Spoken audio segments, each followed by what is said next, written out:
Welcome, ladies and gentlemen, to the NASCAR Weekly Podcast, live on my channel this week. So we're all wearing orange. Funny story. Me and Jarrett jump into the call. We're both wearing orange shirts, but I like that he's wearing that kind of burnt orange. I love that throwback looking Darlington shirt. I'm, of course, repping the network. And then Danny jumped in a blue shirt. Didn't get the fake memo, apparently, that we didn't actually send out. So we sent him to as a closet, and he's repping Tennessee. Did Tennessee win this weekend, Danny? No, we lost pretty bad. Oh, no. Well, you can win tonight. Number one in our hearts.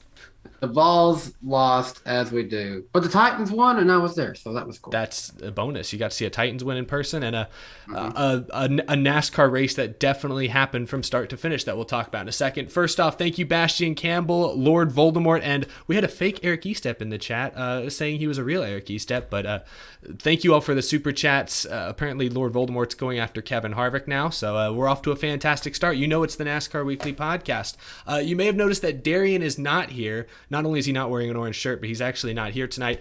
He is unfortunately under the weather. At least that's what he told us. He's not feeling very well. He's resting up because he's planning to be at Talladega in just a few days. So he wants to have all of his energy at his disposal. Should be a fun show. Hopefully Darian is feeling better very soon, but the show must go on. So with that being said, let's kick things off with Las Vegas. We'll talk about trucks and Xfinity in a moment, but let's begin with the Cup Series race. Denny Hamlin gets the victory. Another solid performance. It's the second win of the playoffs already. Second straight round that he led off with a win.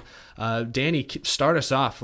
Is Denny Hamlin quickly becoming one of the championship favorites after, being winless all regular season?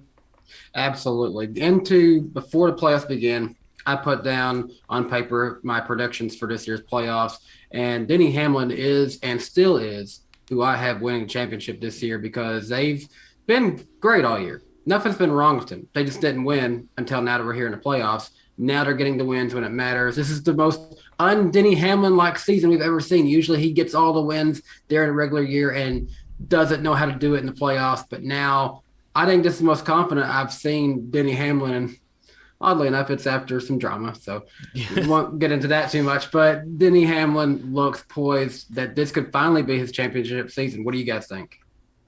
Well, I think I talked about it a bit in my video this week, that it's like every year there seems to be like Denny Hamlin could win it, and there's something that's missing. Like 06, I talked about there was kind of like he wasn't winning enough. And you could argue that so far for this year, though I think that he's winning, at the right time, which is another one. He wouldn't win or do well at the right time, or, he would peak too early.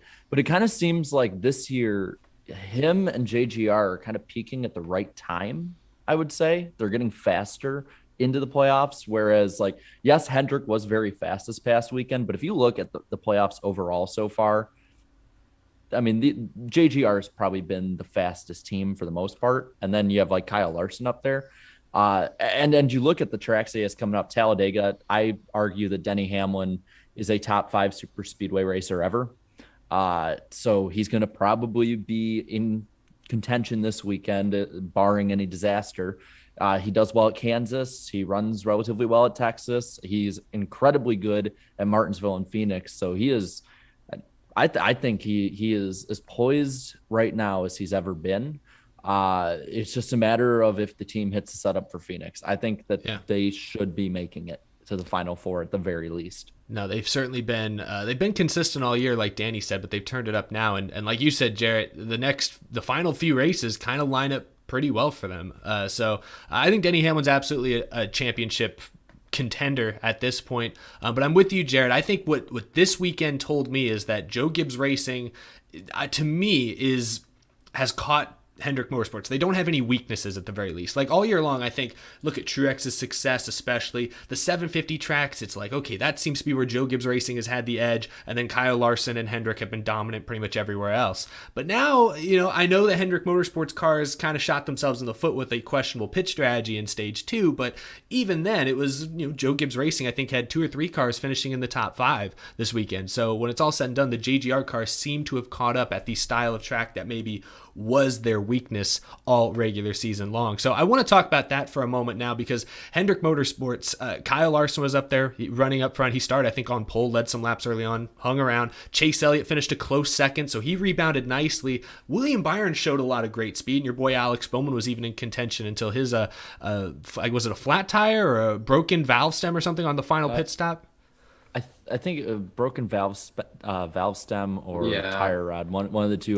Something broke. It's something that was outside of his control, though. Yeah. So all 4 Hendrick cars looked like they were poised for top 5s, or at the very least top 10s, until early stage 2. We'll talk about it in a minute. But Joey Gase, of course, big crash, brings out the caution, and all the Hendrick drivers choose to stay out. I can't say I completely blame them. It was the edge of the fuel window. Maybe, apparently, according to, I think it was Rudy Fugel, Byron's crew chief, he thought they were 3 or 4 laps short, so he didn't think they were in their window. They stayed out, kept their track position. Tough track to pass at. I understand wanting to keep that track position when you have it. But as a result, the rest of the stage went green, and they had to pit. Bowman, Byron, Larson, Elliott had to pit, as well as I think maybe Blaney, I think, was another driver on that strategy. All had to pit. They all fell close to a lap down. A couple of them actually did end up off the lead lap. I think Byron got the free pass. Elliott managed to get back on the lead lap, but they lost all their track position. And to me, that was the difference maker in this race, because in the closing stretch, it was Denny Hamlin leading Chase Elliott. I think Elliott was a little bit faster, but track position is key. It's very difficult to pass the leader with the 550 package, and so Chase Elliott never got a shot really to make a move on Denny Hamlin. So do you guys feel like Hendrick Motorsports shot themselves in the foot, or do you think, at least Elliott did bounce back to finish second? Byron was probably going to get a top 5 if not for they had a flat tire late as well, but who's to blame for that strategy, I guess? Where did it go wrong? I mean, hindsight's 2020. So we can blame the crew chiefs, we can blame the drivers. If we're going to place blame, I think it's on the crew chiefs making the bad strategies. But another caution comes out, or the caution just comes out at the right time. They're right up there, good as ever. It's fine. They're racing up there with Chase Elliott. It seemed like and I think we can partly blame the package for this, but also just the fact that the adjustments weren't there. It seemed like Larson's car fell off. Didn't matter if he was up front or in the back. His car just was not performing as well as, guys like Hamlin, guys like Elliott. But going back to the question, I'd say crew chiefs, but at the same time, I don't think it was a bad strategy in the moment. Just in hindsight, it was pretty poor. There really wasn't a reason to, though. Aside from the Gase crash, nobody in their right mind thought, oh yeah, these guys are totally going to have a spin-off 4 or something. Yeah, there's no other cautions outside of the stage yellows, the competition caution, and Joey Gase having an entire wheel fall off the car. So, Danny, what do you think of Hendrick? Was it hard watching Bowman's strategy kind of fall apart there? I mean, yes, it was. But at the same time, I think they felt like they needed to race like that, because they've been in situations where actually both spring and fall of 2020 last year, Bowman was in contention, but a late caution pretty much screwed their entire strategy. So part of it was that they were racing off of lessons learned in the past, I felt like. But also Greg Ives at the beginning of the race said that, hey, whatever, if we need to make a risky adjustment or risky swing to try to be in contention for this one, we'll try it. But I think deep down, Hendrick overall felt like maybe this race was more of a wild card in the next 2 races, because I feel like Hendrick is going to feel fairly confident at a super speedway race as long as they don't get in a crash. And then when we go to the Roval, Elliott has won there so many times now. Elliott and Larson have won 2/3 of the road course races, and Bowman and Byron both respectively have great average finishes at the Charlotte Roval. So I feel like this one this is just more of Hendrick's real true wild card throughout this round, I felt like. I think Las Vegas, and we'll talk a little bit about Trucks and Xfinity in a second, but in general, everyone overlooked, I think, Las Vegas coming into this round, which, for good reason. You got the Roval, which has had its chaotic moments. Of course, Talladega, anything can happen, but the 1.5 miles with this package have proven to be just as unpredictable as some of the super speedway races. I mean, Cole Custer got a win on a 1.5 miles last year. Kurt Busch went out and dominated, was it Atlanta earlier this summer? Nobody saw that coming. So the 1.5 miles certainly are unpredictable, but some drivers survived, other drivers didn't. We can criticize Hendrick's strategy. Obviously, I think they'd be the first to admit hindsight, like Jared said, they got it wrong. But when it's all said and done, most of them all got back in the top 10, I think, until Bowman and Byron had tire issues, and Larson just wasn't that fast. He just finished like 7th or 8th. So is what it is. We'll talk about we'll look at the playoff grid in just a moment, but some other drivers that finished well that were not in the playoffs, but figure they deserve a mention. Tyler Reddick ran well, finished 6th. Chase Briscoe 14th. Bubba Wallace 16th. Thought those were pretty good. Bubba actually in that Dr. Pepper car, he ran up around 10th for a lot of this race. That car looked really, really sharp. I don't know what y'all thought. It's a good looking car, but I know you're a big Dr. Pepper fan, Eric. So I know you probably had a little bias on that one. Oh, so. It was gorgeous. No, I was watching. That's why I watched when he was up in the top 10 or 12. I was impressed because I had my eyes on that car all night long. Well, one big highlight we've talked about, we do want to talk about this before we get into the playoff conversation. Joey Gase, I believe he has been released from the hospital at this point, but that massive crash that NBCSN didn't have a great angle of, but we saw the photos later in the week. I mean, that car was up on the wall. Lost a wheel, left rear, I think, and just went careening up into the outside fence. Thankfully, he seems to be okay. But guys, what was your reaction seeing that? You don't see that at Las Vegas very often. Seemed to me like, honestly, he's lucky that what happened spun him the way it did. I guess it looked like he kind of went in like rear first a little bit on that, and then kind of like got it up on the wall somehow. It looked like the car lost no speed when it went in for this crash. It would have almost been probably reminiscent to McDowell's Texas crash in 2008 if it had been going the other way, I think. I would say I hope he's okay. We're probably lucky it went the way it did. See, I think I was like the majority of the people, and I saw like the pictures of the wreck was the most I really saw of it. So like I think that came out on, was it yesterday or Monday, one of the two. Mm-hmm. And I'll be honest with you, at first I thought somebody had superimposed the car into the picture. Like rotated it a little bit, It looks like if you didn't know that he crashed, like I think at first glance you could be like, oh, someone just put that there as a joke, but it's like that was a hard crash. Like when you saw like the 3 pictures put together, I think they had like a slideshow almost of the car. It ramped it. Yeah, I mean, I don't think I've ever seen a NASCAR stock car like take air at Las Vegas like that in a cup race. I'm glad. I think he is out of the hospital. He's relatively okay, so I'm glad about that. But I think it's a huge reminder though that like this sport is dangerous. Yeah, and it can't be taken for granted because even with how much safety's come with the Gen 6, it's the last couple of years. I mean, maybe it's just me paying more attention to it, but it seems like more drivers have gotten hurt in the last couple of years than the 5 or 6 years before that. So it's just like it sucks to see that, Yeah. And yeah, among other things about that. No, it's crazy. Go ahead, Danny. Sorry. I'm just saying, like, it's crazy to think though that more drivers are seemingly getting hurt, when at the same time we're also having the debate on there being less horsepower in the cars right now.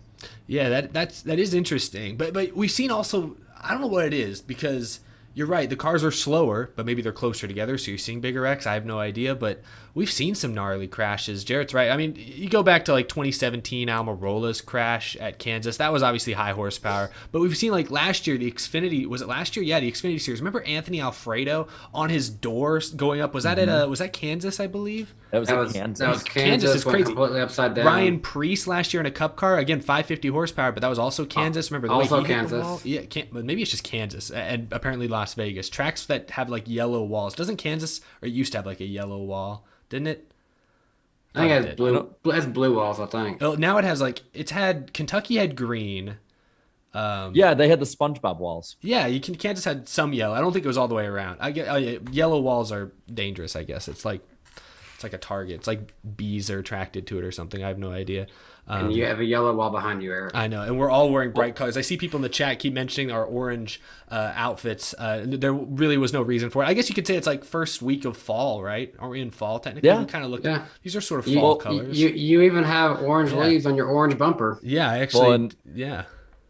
Funny thing, actually, so I went to a Slipknot concert last night, and the first band that opened's name was Code Orange. Whoa. We need a That- orange Fanta soda now. We just need to go all orange for no reason at all. And- Again, there's no reason for it. We're orange. I'll bring this up right now because I know people have been talking about that tweet, but I want to give like a shout out right now to Mike Joy because like he, there were a lot of people tweeting about it, and it was definitely not a good one. But Mike Joy coming out and like I wake up to go to class, and I look at my phone and I get a notification be like Mike Joy has responded in like a tweet you're mentioning. I'm like, what? And like Mike Joy was actually responding to people about like the process of that and stuff, and just that dude's like just the number one professional in the sport. Like if you want to learn professionalism, like just watch Mike Joy. I want to say it because I know that like it's very negative in general when it comes to stuff on Twitter. So when you see something like that, I think it should always be pointed out. Just want to say that now. That is true. And it's something that didn't even concern him either, because what's tweeted by the person running the social media accounts has nothing to do with the people who are doing the broadcast, because they don't control that. They're hired to do one thing, another person's hired to do another thing. But the fact that they're also willing to, still represent their company, even in negative situations, says a lot about them. Yeah, I think Mike Joy is awesome. Yeah, Mike Joy is very good, even on Twitter. So, with that being said, unless you're Cody Ware, well, that wasn't on Twitter, was it? That was just in the no, that was on live TV. Yeah, that was live television. Good times. Well. Was he wrong though in the moment? No. Anyway, just a little bent over and out of shape there. Oh goodness. Anyway, moving on. We're going to talk about the ratings, and we haven't even really mentioned the aero package yet. I know we want to talk about the racing itself in a moment, but first let's talk about the playoffs. You guys can't see this, but the folks at home can see the playoff grid is up on screen right now. I'll read it off for those listening on Spotify or other podcast platforms. But after one race in the round of 12, Denny Hamlin is the only driver locked in with that victory. Kyle Larson is plus 57, big gap. Kyle Busch is plus 35. Truex is plus 31. Blaney is plus 24. Chase Elliott plus 22. Then Logano is plus 6. Keselowski plus 4. And then below the cut line right now, it's William Byron minus 4. Harvick minus 7. Alex Bowman minus 13. And Seabell bringing up the rear minus 25. So we're in the same position we were a week and a half ago. You got two Hendrick cars, the same two Hendrick cars, below the cut line after bad breaks at the end of the Las Vegas race. So I know we have Talladega on deck and crazy things are going to happen most likely, but of those four drivers, Byron, Harvick, Bowman, and Bell minus 25 is obviously in the most trouble, but which of those four is the most surprising to see below the cut line, and which of those guys do you think is in the most trouble with the two tracks coming up? Harvick is the most surprising. I'm a little bit more worried about Byron as opposed to Bowman, because I know Bowman at one time had like an average finish of like 1.5 or 2 or whatever. It was something crazy low at the Roval and can stay in the front at Talladega some races. So I'm more worried about Byron than I would be Bowman. But Harvick is definitely surprising. One bad day at Talladega, and I know he's not going to do much at the Roval. Actually, say Harvick. Harvick's the only one I'm more worried about, actually. So for me, I am of those four, I'm most surprised with Byron, just because I thought that somewhere like Las Vegas would be perfect for him to do well at. He was really fast. I didn't mean to brush over that. I thought he was probably the best car in the field. At least early on. In the first 25 laps, he went from like 35th to 8th. Yeah. Like he carved the field up when no one else could pass. I feel like he didn't get a fair shot. I mean, because at one point that Hendrick was like 1, 2, 3, 4. Yeah, briefly, like, yeah. Yeah, I mean, like they had the speed, and I think things go right. Byron, I think, actually wins that race. But I am surprised that he is down there, because I think out of those four, he's been the best all year by a country mile at the intermediate tracks. As for somebody who I think's in the most trouble, as much as Bowman's good at the Roval, and he can stay up front at the super speedways, he just, for some reason, just Talladega and him don't agree. Like every time I think of Alex Bowman in Talladega, I think of Alex Bowman in the outside wall.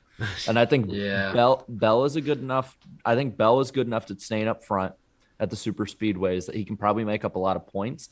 And then I mean, you saw what he did at the Daytona road course. So he's probably going to be in contention at the Roval. So I think Bell is not in a good position, but I don't think he's in as bad of a position as a lot of people think he is. Yeah, he's already got a win at a Roval this season. Not the Roval, but a Roval. So I'm with you. Bell minus 25. He needs a big weekend at Talladega to not put so much pressure on himself at the Roval, but he's not out of it. If you ask me, I think it's between Bowman. I think Bowman's in some trouble. At least he has fast teammates to work with at Talladega, so if he can just avoid that bad break, as he has failed to do many times in the past, but if he can avoid it, I think he'll be in a good spot. And the last we saw him, it was last year at the Roval, I believe, that he drove up into like the top 10. Was it last year or 2019? Am I getting my years mixed up? Because there's one year he struggled. What was the year he got into it with Bubba Wallace? Was that 19 or 20? I think 19. Because Bowman got into it, Bubba Wallace, in 19 because he finished second after being in the back for a long ways and then still finished second. Yeah, so he's had little run-ins, but ultimately, like you said, he's always running pretty well at the Roval. So I'm not too worried about Bowman. Harvick is the surprising thing is that Joey Logano and Brad Keselowski were afterthoughts Sunday night. Like nobody really talked about them. I think Logano finished 11th. Keselowski, I think, managed like a 7th or 8th place finish. But neither of them were really talked about. They didn't really have the speed that the Gibbs or the Hendrick cars had, but they avoided the big issues. Blaney was on that same strategy as Elliott and Larson and Bowman and all them, and I think he finished 5th. So he was good, but not as good as like Chase Elliott, who was able to finish 2nd. So the Penske cars, despite being worse than the Gibbs and Hendrick cars, avoided the big issues and are currently all above the cut line. That's probably the most surprising thing.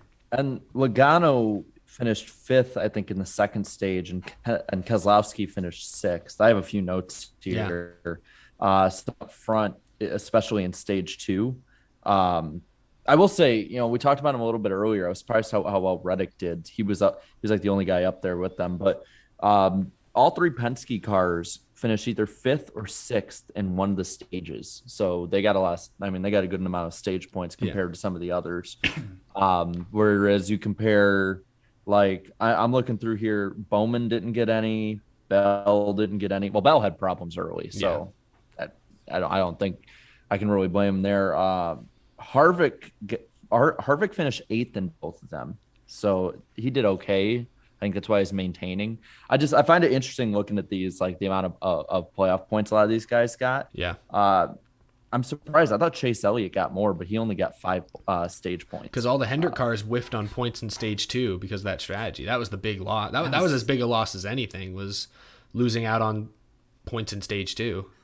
See, I feel like with this round, like the blueprint really is like you need to just play it safe and get as many points as possible at Las Vegas, survive Talladega, and then you'll know where you stand with the Roval. Unless you're Chase Elliott and you'll probably win the Roval, but that's another story. I found, the more I think about it with you saying that, it makes that strategy even more baffling, just because it's like, do the strategy that ensures you'll get the stage points, especially guys like Byron and Bowman. Like they should be, because I don't think they have like Larson, they don't have the points to fall back on, or like Elliott, basically knowing you're guaranteed probably a top 3 without any screw ups at the Roval. That just doesn't make sense to me now. The more I'm thinking about it, the more I'm kind of like getting a little pissed about it. You're getting heated. Definitely, Logano and Keselowski are not in place to be comfortable by any means. If what happened, think back to spring race at Talladega, Logano flips in the first stage. That happens again. That's a huge drop right there. No stage points, no nothing. Keselowski, he won it in the spring, but I've never seen him do a season sweep at Talladega either.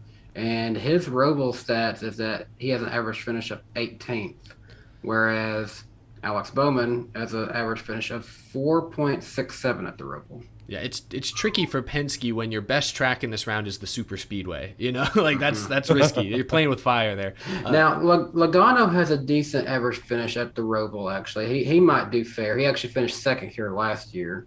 But Keselowski, I'm definitely more worried about him, and especially with the fact that we all know he's going now. Yeah. So are they going to give him the best stuff? Is he the most locked in? Is he getting the best info? Yeah, you just don't really know.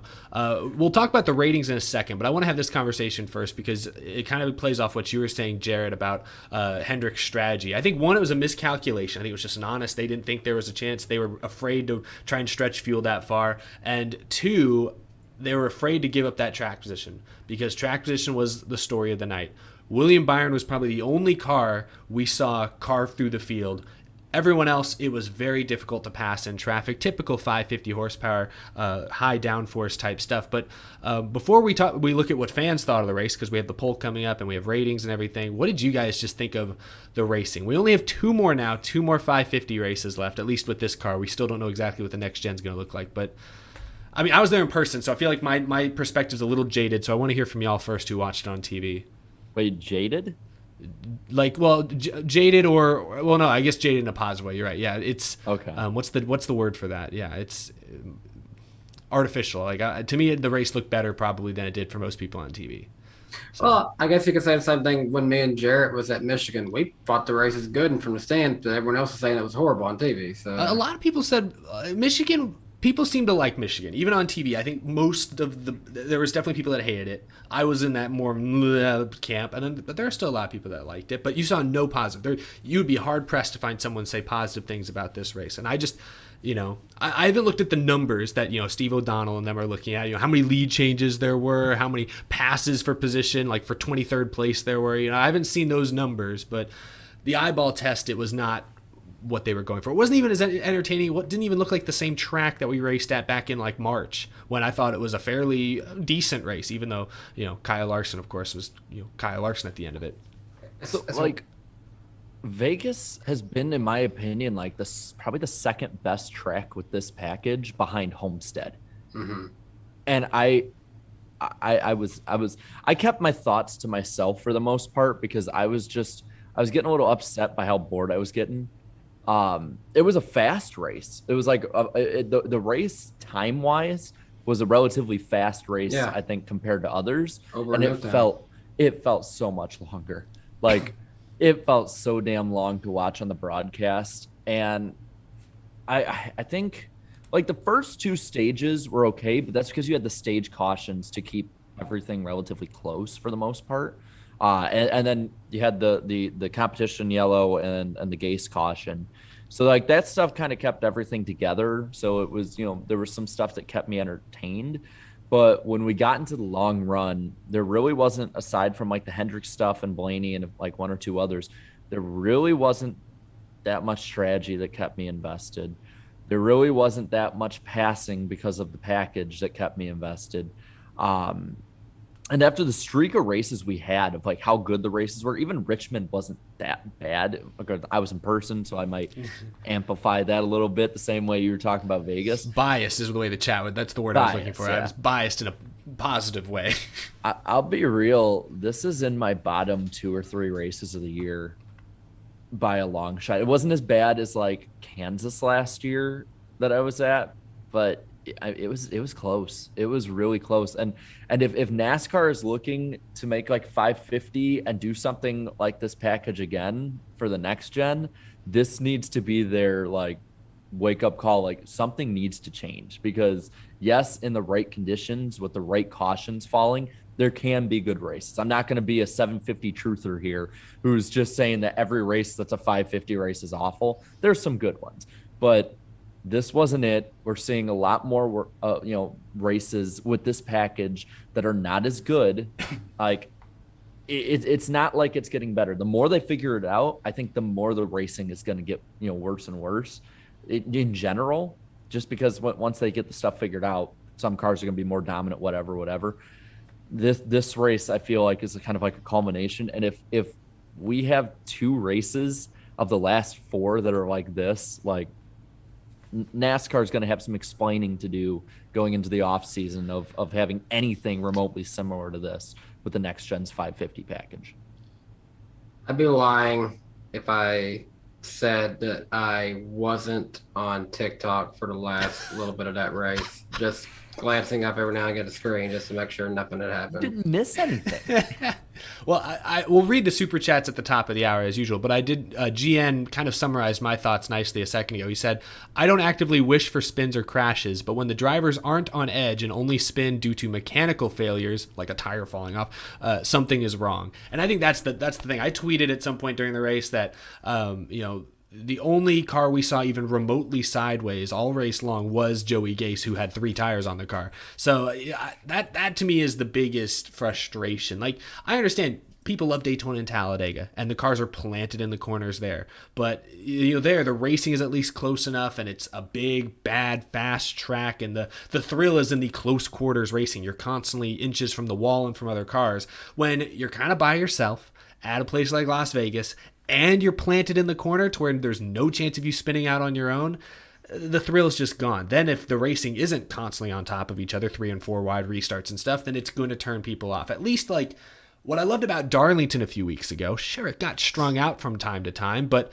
because it was 750 horsepower, because low downforce, and that's a difficult track, you could appreciate the work drivers were doing even when they were on track kind of by themselves, or if it was a one-on-one battle. You could see through the visor, through the windshield, you could see the hands at work. You knew the feet were at work. You knew there was much more at play than just sitting there holding the wheel steady like it's, an arcade game, and I think that's, so when races like Las Vegas, when you see a 550 race that's strung out, it's unbearable. You get some good 550 races, but when they look like the old intermediate, because this looked like a race from 5 years ago at Las Vegas in a lot of ways. The eyeball test at least, strung out, not a lot of passing, leaders 12 seconds ahead. That looked like old mile and a half from just a few years ago, but minus the 200 mile an hour speeds and the edge of your seat, seat of your pants type racing. So when you get a strung out 550 race, it's very hard to watch.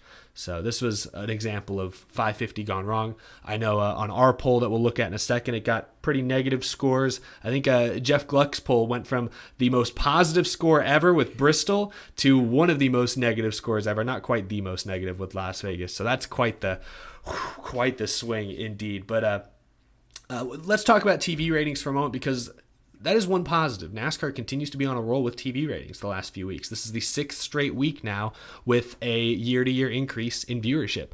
So for Las Vegas, this race got a 1.21 rating on NBCSN, 2.09 million viewers, which is up 6%. The ratings are up 5%. So that's equates to about 120,000 new viewers this year compared to last year. And the last time there were 6 races in a row with an increase in ratings was 2011. So that's something pretty cool, pretty positive. Do you guys have any thoughts on that? Like, why are ratings up all of a sudden? Like, football's starting, right? The NFL season's happening. What shouldn't everybody be tuning out at this point?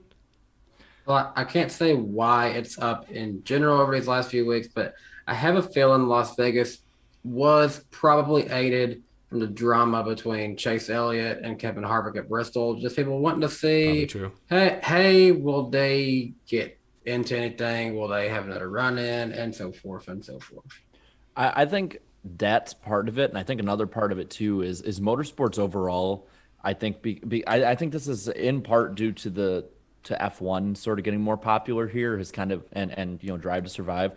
I think that's gotten motorsports as a whole a little bit of a wave right now, because we'll get to it in a little bit, but aside from the IndyCar race, at least I believe the IndyCar race, basically every major motorsport race that was broadcast in America in about the last week has went up in ratings. I mean, even NHRA is over 2 million viewers now on Fox. Yeah, they had a crazy number. Yeah, a few days ago, whenever that was. So I think that I don't know like what the demographics for the most part are with it, but I think that in general motorsports is getting a bit of a wave building right now. So I think it's partly the drama. I think it's partly the wave. I think it's also just in part that this season has been generally a tick up. But I mean, 120,000 more viewers is substantially more than pretty much anything we've seen the last 5 weeks. And I hope it continues at Talladega, seeing how I think, was it 5 of the last 6 races are on NBC? Yeah.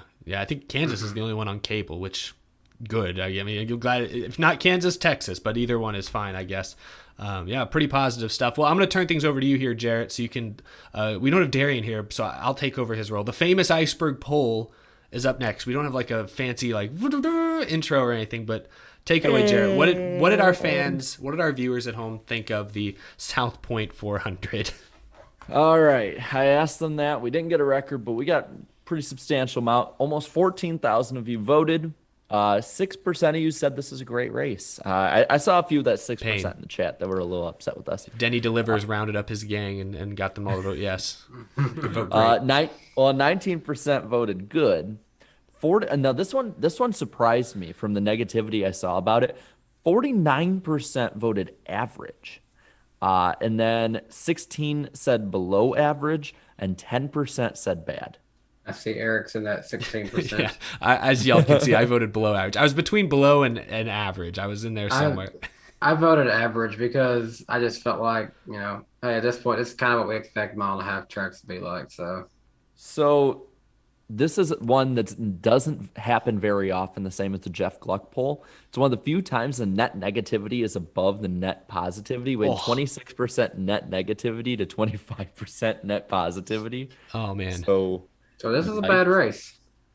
Yeah, because we have a generally positive audience for the most part, I've noticed. And I almost want to say if it's that much average, it almost goes into the net negativity for me. That's how I look at it. Yeah, when you see that many average with our audience, that's their polite way of saying this wasn't a very good race. Yeah. All right, so I'm gonna do something different because we pointed out the flaw in what I was doing.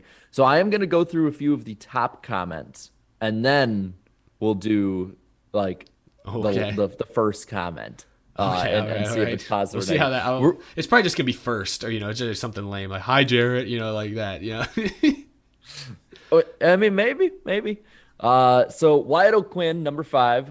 He is definitely a Larson fan. He has the number 1 voted comment, at least on my end. Well, not at least it's the highest one. So probably the highest positivity. He says, NASCAR fans, where is Rick Ware Racing when you need him? Rick Ware Racing. Well, I'm not going to do it now. This is like the first week in months. I feel like they didn't have a, kind of one of their moments. You know what I mean, between Daytona and each other. Yeah. Oh gosh. Well, Ian Perry says most disinterested I've been through a race in a while. Races like this that really make me hate the 550 package too. But oh well, sucks because the spring Vegas was so much better, and I was really looking forward to this one. Congrats, Hamlin. I also noticed, I guess Joey Gase was driving a Rick Ware car, wasn't he? So, got to secure those lug nuts. Denny Delivers with the number 3 comment on here says, POV, it's a Las Vegas race summary, but middle school. The Fitness Gram Pacer test. Oh, wow. That's accurate, though. That's pretty much what it was. Wait, you got to expand that and see his last thing. Also, I also 550 package sucks. And a fan of the winner said that. Mm-hmm. So he's not too biased. Isaac Gonzalez says the package is just not fun to watch. Sure, the restarts are exciting, but when all you have to do is run full throttle the whole damn time, it just seems like the 550 horsepower package is taking the skill out of racing. I think to a degree. I mean, when the thing I know that I was jazzed about when it came to Darlington was just seeing how out of control those cars were. And I don't think I know, I think it was something that was always there, but when when you get a car and then all of a sudden you see the same kind of car on the road, I think it's that kind of thing now, where it's it was always there, but now you notice it because you appreciate it. I guess, yeah. We have something to compare it against that is very different and not always very enjoyable. Yeah. Noah says, I don't like Elliott, but I was rooting for him so much at the end. Marshall says, Denny Hamlin first 26 races. Let's just get stage wins.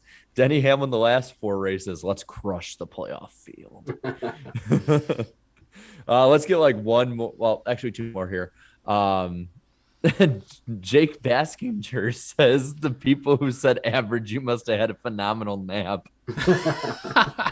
Let's get one more before then I have to scroll through all, 380 of these comments. Oh, good luck. I like this one. Groovy Deuce says Byron has race winning pace. Goodyear, F off. It was a good race until Byron lost a tire. I think we know where their allegiances lie. No, because his profile pic was a Brad Keselowski too. Oh, well, never mind. Okay. All right, I'll go the newest first. It's funny. There's some like brand new comments on here. You guys There see is. those? Yeah. I think we figured out who the other Eric Estepp was now. Jake Thomas says this race sucked, but he has a picture of Eric. It's Eric's profile picture. That's funny. Nice. Santa says this race is going on the naughty list. All right, let's get, Santa. I'm gonna start scrolling away. Come on. Well, he's scrolling. Scroll. The chat's laughing at Jake's comment. That was a good one. That was a very funny one. There's so many comments. Jesus. Someone said to There's a lot read of people Santa's leaving comment, so we did. You should just instead of scrolling all the way to the bottom, if you really want to, just stop wherever you land and say it's the last one. I'm at the bottom now. At least on my end. Nice. It's from Dante Moore. Is it positive or negative? I think it just says I'm gonna first. say positive. It's just first. Denny effing delivered is what Positive. Hey, it was. Wow. So a negative race gets a positive first comment, of course. That's good. And then the next one's 48 Nation saying boring 3 out of 10 race, which I agree with. Well, there you go. Well, There's balance there's as all many things should be. It's just Stock Car Quick Take says good race. More like stock car hot takes. Goodness, that's a spicy one right there. Yeah, but that's the poll. Thank you all so much for voting. I'll put it up. Hopefully I'll have enough internet at Talladega to put it up this next Sunday. Tank in the chat says, if it's positive, I will eat my shoe. Well, Get eaten. fire up the grill. Awesome. Well, thank you everyone for voting on the famous Iceberg poll and for leaving your thoughts and comments down the description. We'll talk a little bit about the Xfinity and truck race next. We spent a lot of time on that Cup race. But the Xfinity race, Josh Berry. It was the Josh Berry show. It was an enjoyable race, but Josh Berry filling in for Michael Annett yet again, breaks through and wins. So he's got 2 wins this season. He's run mostly all the races at this point. I say part-time, but he's been in the field almost every week in a fairly competitive car. I was talking about this with Claudia, and I realized, I was like, didn't at the beginning of the year they said, like, Josh Berry's going to run, like, 8 races for Junior Motorsports part-time? And then now between that, the stuff of Jordan Anderson, but there's been other teams he's raced for. Yeah, now he's filling in for truck Michael series Annett. Opportunities. He's back pretty much of Junior Motorsports. It's like, dude, you should have just declared for points. What was he doing? At this point, honestly, yeah, but he gets the win convincingly. He's got 2 wins this season, a short track, no surprise, but now at 1.5 miles, which he said before the race, apparently, these are the kind of tracks he needs more experience, more work at. I mean, the elephant in the room is obviously, he's a better driver than Michael Annett. Everybody knows that. That's not really shocking, but this is now the proof. If anyone needed the proof, here it is.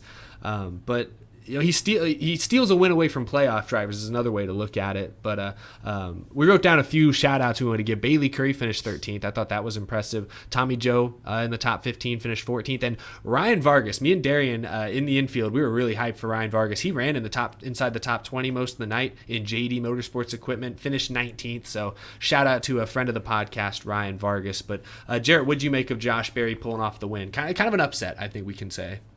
I feel like it's kind of the universe paying him back for the fact that he should have had that Michigan race too. I mean, No, that's true. He ran down Allgaier at Michigan the same way he ran up to the front this time. And then fun fact, he has as many wins in the one car as Michael Annett. In a fraction of the start. Somebody showed a stat. I can't remember who it was, but it might have been. I don't remember who it was. So I don't want to attribute to the wrong person. But in like over 100 career starts, Michael Annett has led like 198 laps. Just this year, Josh Berry has led over 200 laps now. Damn. Yeah, I'm impressed with what he's been doing. I think right there, because with a short track one, there's drivers who can specialize on short tracks more. He's proof of it with his career thus far. So I do think that winning at 1.5 miles, winning, at maybe a 2 mile one like Michigan or almost winning just winning at different places that aren't the normal tracks he'd be at. I think he needed to do. And I think it is impressive seeing what his career has been thus far.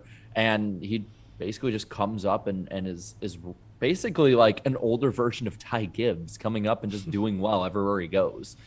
So I am incredibly impressed with what he's been doing. And I think if you weren't convinced that he deserved a full-time ride like yet, you have to be now, in my opinion. Yeah, I know it's not necessarily the norm these days. I mean, we get these stories, sure, but a lot of drivers fund their rides that maybe they're not best suited for. But Josh Berry, it's a great story because he's a guy he's grinded for a long time. He got Dale Jr.'s attention years ago, worked for Dale Earnhardt Jr. and raced short tracks around, regional short tracks, and has won everything there is to win pretty much there. And now he's finally scrounged just enough funding together to land some Xfinity opportunities. He's made the most of them, and I love that he's being rewarded with a full-time ride next season. It's not they're not fully sponsored, so I'm sure JRM's taking a little bit of a risk on him next year, but he's being rewarded for his on-track performance, and I think it's good when we do see those stories. We should highlight them, we should talk about them, we should support those drivers and those teams, because hopefully that will influence other teams to make similar decisions with their personnel. So I love everything about what Josh Berry has done this season.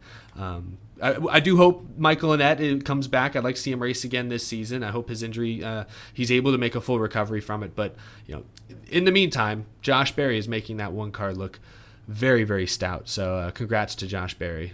If you want to get behind someone who represents old NASCAR, what an old style NASCAR driver is like, Josh Berry is a guy that does that. Josh Berry does not come from some crazy rich family that just put him into the right opportunities, because actually, he's from Hendersonville. So I'm actually now a little bit more familiar with the Berry family around here.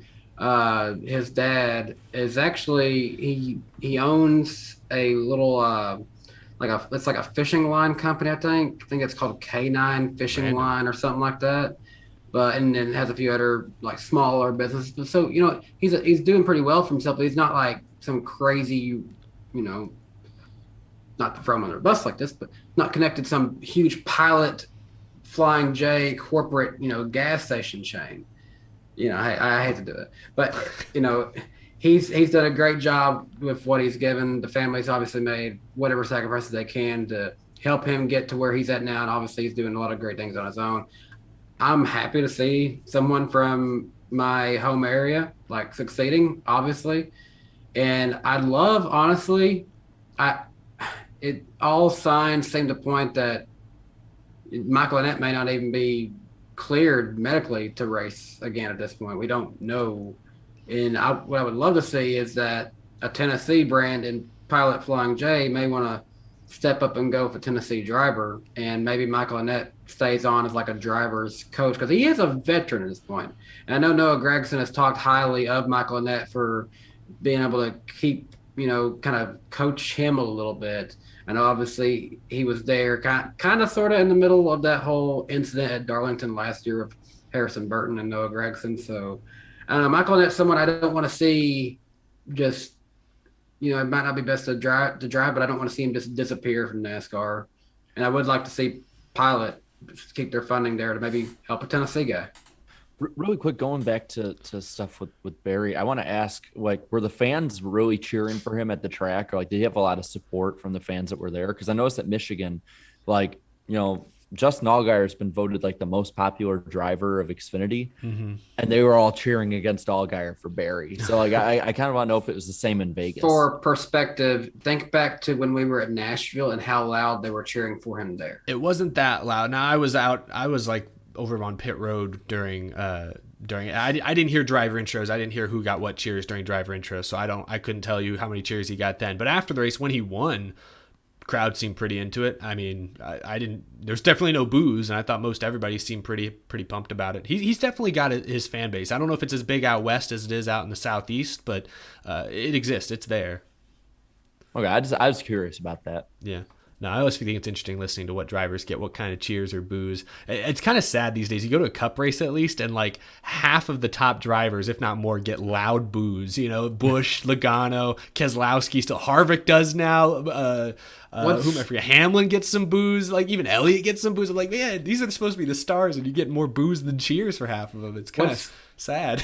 What's Ty Gibbs getting right now? Again, I didn't hear for sure, but I think mostly cheers. I don't know. I wasn't paying that close of attention. We'll have to ask him sometime, see if he internalizes that kind of thing. But we've spent all this time talking about Josh Berry. The playoffs did kick off for the Xfinity Series. There was a huge wreck that was kicked off early in the race. Riley Herbst on the outside of 4 wide on a restart. Looks like he didn't realize he was clear, came down and turned himself in front of the entire back half of the field, took himself out, took out Jeremy Clements. Who else was Jeb Burton in that one? Or I don't know if any other playoffs. I know Herbst and Clements were for sure. I know Clements was. Technically, I know we were just sitting there talking all good about him. Technically, Josh Berry was kind of in that, kind of caught the bumper of Herbst, I think. That kind of he was the one. They came together ultimately. It was very aggressive for like 30 laps into the race, but that knocked out a couple of playoff drivers and shook up the standings. I don't have a fancy graphic for the Xfinity playoffs, but I can read off the points as they currently run. Nobody won, so nobody's locked in. Cindric is the lead, plus 66. AJ Allmendinger is plus 59. Justin Allgaier plus 38. Gregson plus 37. Hemrick plus 34. Who announced last week that he will be not returning to JGR, but staying in the Xfinity Series. We'll talk about that more later on. Justin Haley plus 17, Harrison Burton plus 13, Brandon Jones plus 10, and then it's Myatt Snyder minus 10, Jeb Burton minus 27, Herbst minus 32, and Clements minus 34. So pretty big gap there around the bubble. Snyder, the only one within striking distance of the cut line at this point. Burton, Herbst, Clements, got to be thinking must win at Talladega at this point. But I mean, I don't know. There's not really any surprises, I think, there. But maybe the one big surprise was the big wreck. I can speak, being there in person and having my logo on Jeremy Clements' car. I was a little bummed, obviously. F in the chat for the out of the I was bummed to see him wreck, but at least I from screenshots people sent me, it got on TV. I want to give Jeremy Clements a shout out. That was his first DNF of the season, and it was not his fault. So that team has been very consistent, very reliable all year long. Shame they got caught up in somebody else's mess early in a playoff race, but we'll see. Talladega, something spicy can happen, and he's a good road course racer. So I will not rule out Jeremy Clements just yet. But from y'all's perspective, seeing that big wreck, were you guys just or I don't know, what surprised you? I literally went, oh no, Eric's car. That's what I went. That's sweet. You know, me and Darian were just outside the media center. I didn't see the wreck. I watched the cars all go by, and then I was listening to the broadcast on my headphones, and I hear, trouble, huge crash. And I went, and I was kind of near the top of the media center, and so I immediately turned to the backstretch. I couldn't see turns 1 and 2, but I turned to the backstretch to see the cars hopefully come into frame. And I see the leaders. I see Allmendinger, Gregson. I'm like, okay. And then I see, mid-pack, like Brandon Jones come through. I'm like, okay, where's Jeremy? And then I see like Landon Castle come through and like Spencer Boyer. I don't even know if he was in the race. And I'm like, oh no. And then of course the cars with damage limped through. So it was unfortunate.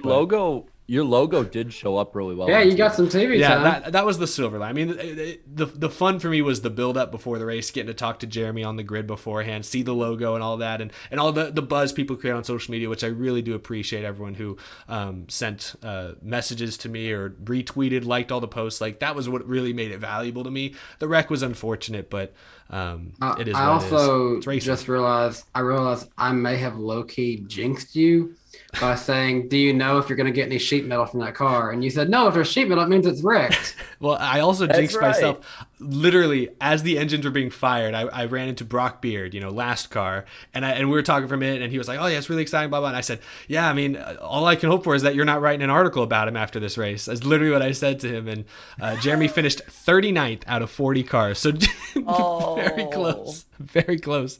So I jinxed myself on that one. I shouldn't have. Brock's great, but I shouldn't have talked to him right before the race. I should have saved that for after the checkered flag. Anyway, yeah, playoffs look good.